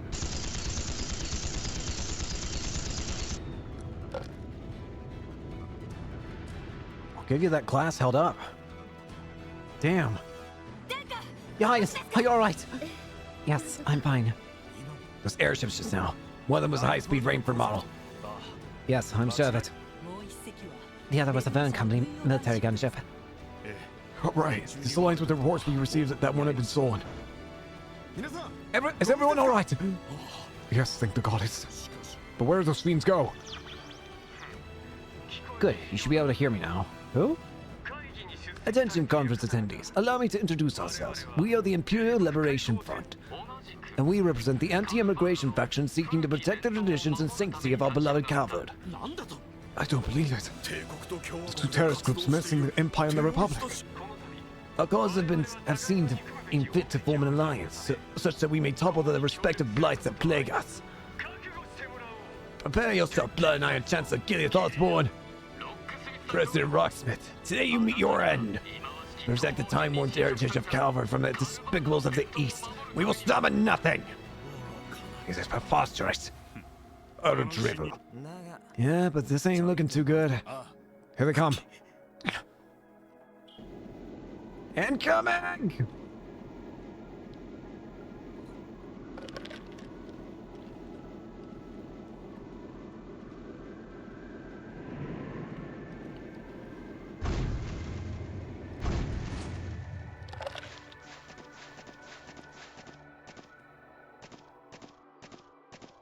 That's a lot of soldiers, too. Keep them out!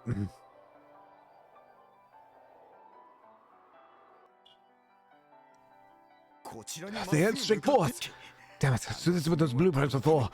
But never mind, I'll call out the CGF unit on standby and have the... What? What's going on? No! What the... Why did it just close? The world's going on here? Bad. It's locked everyone out.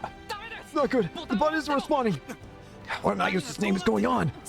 Hey, how's a girl supposed to get to chase a headline like this? Do something rhymes. What do you expect me to do? I don't know. This is bad. This is far from ideal. Argus Tower's security system must be under their control. This is likely the work of the hacker from yesterday. Let's move, everyone. Head to the 35th floor. We have to protect the dignitaries. Roger that. Chances are the elevators now. We're gonna have to head for the emergency stairs.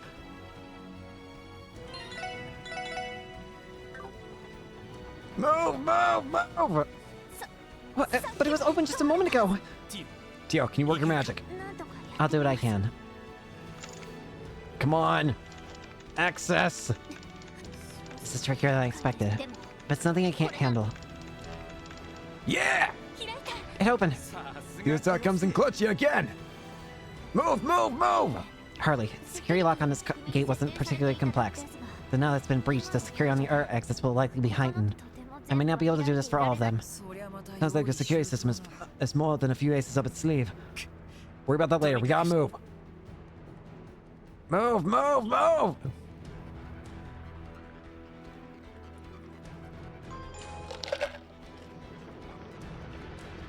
Move, move, before!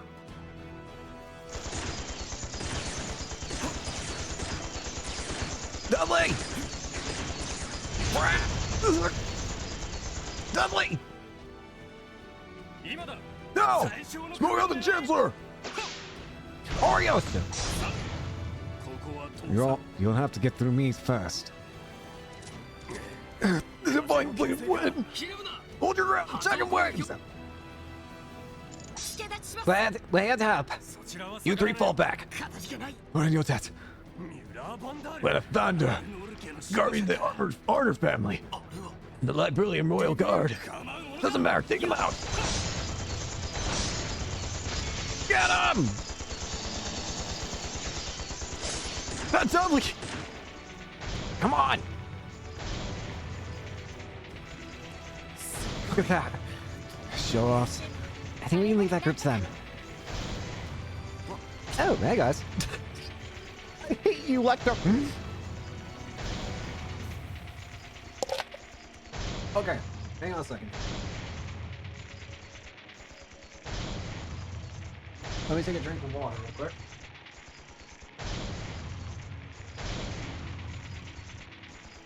Alright, finish the soda. We'll be able to get back to this without stopping every now and then.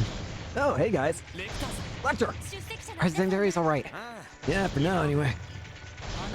Save the talking for later. They're coming from behind too. What? Reinforcements. Something's coming this way. Those are archaisms! What are those? It's just like the ones who fought the Mafia's hideout. Never mind that, suppress them!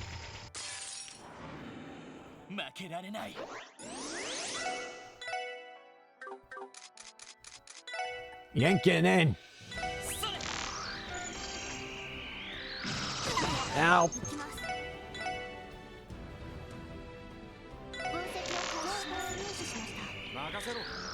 Scan them all. Try attackers of all kinds.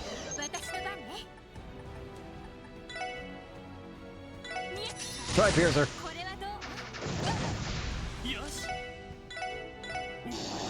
Suck them in. Crash bomb!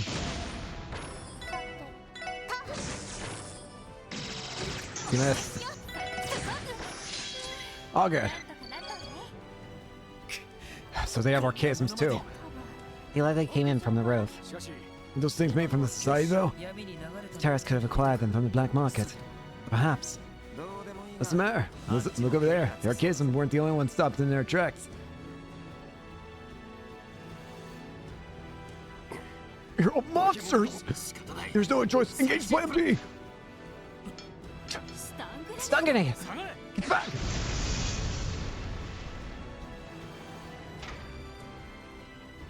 Where'd they go? They just retreat? It's close. Getting through by force would be a tall order. Everyone!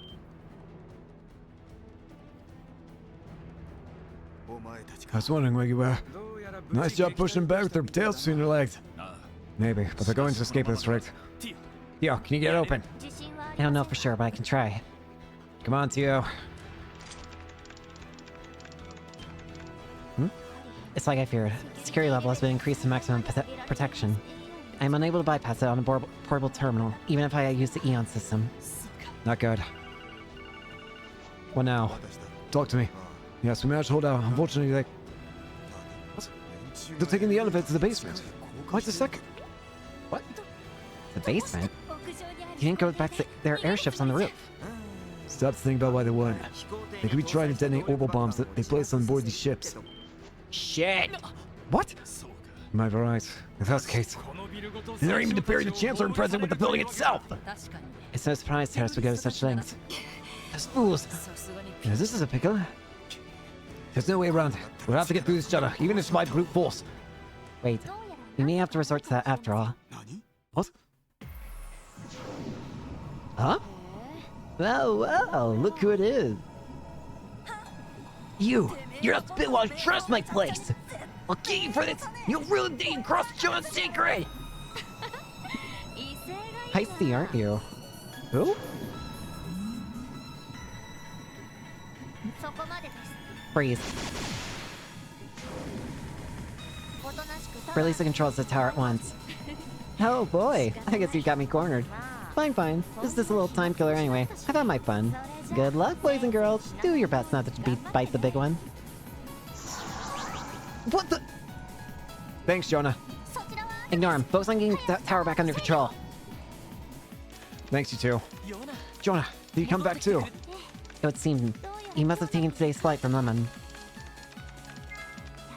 Done. Now restoring tower control systems. Heck yeah! You did it! Can we use the elevators too? Yes, I disengaged the lock. Get everybody out of the building and then we'll deal with this! However, we have no control over the ones Terrace are using. In that case, I'll head to the roof. If anyone is to disarm the orbital bombs in their ships, it'll have to be me. And can you do that, Kilka? But of course, it's a skill only any counterintelligence officer with their weight would have. Isn't that right, Secretary Arundel? What do you say we split the work? Sure, might as well. then allow me to accompany you there. There's a chance they may have left their caissons behind to protect the bombs. The rest of you should pursue the terrorists. You may still be able to catch them. Understood. Bunnings, your group is coming with us. These are two cells of terrorists that we're dealing with. We'll likely need to split up. Roger that. Aye, sir. Come on! Where are you bastards going?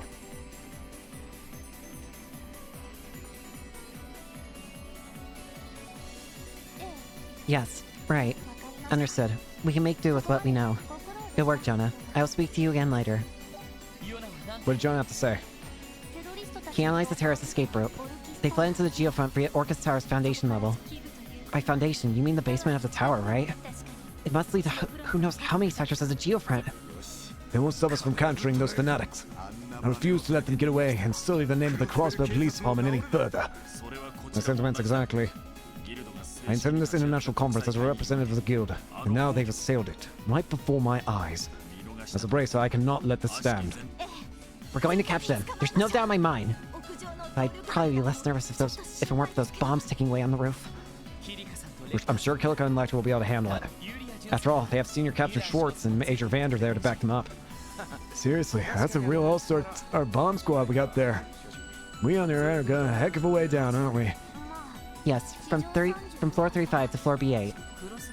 Well, do you know, the SSS is taking on Crossbow's underbelly for real now. Now's not the time, was it?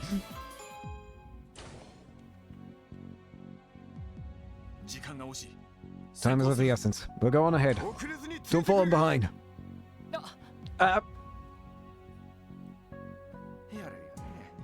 Jeez, you think they've been waiting for their whole lives for this moment? We should hurry along ourselves. Right.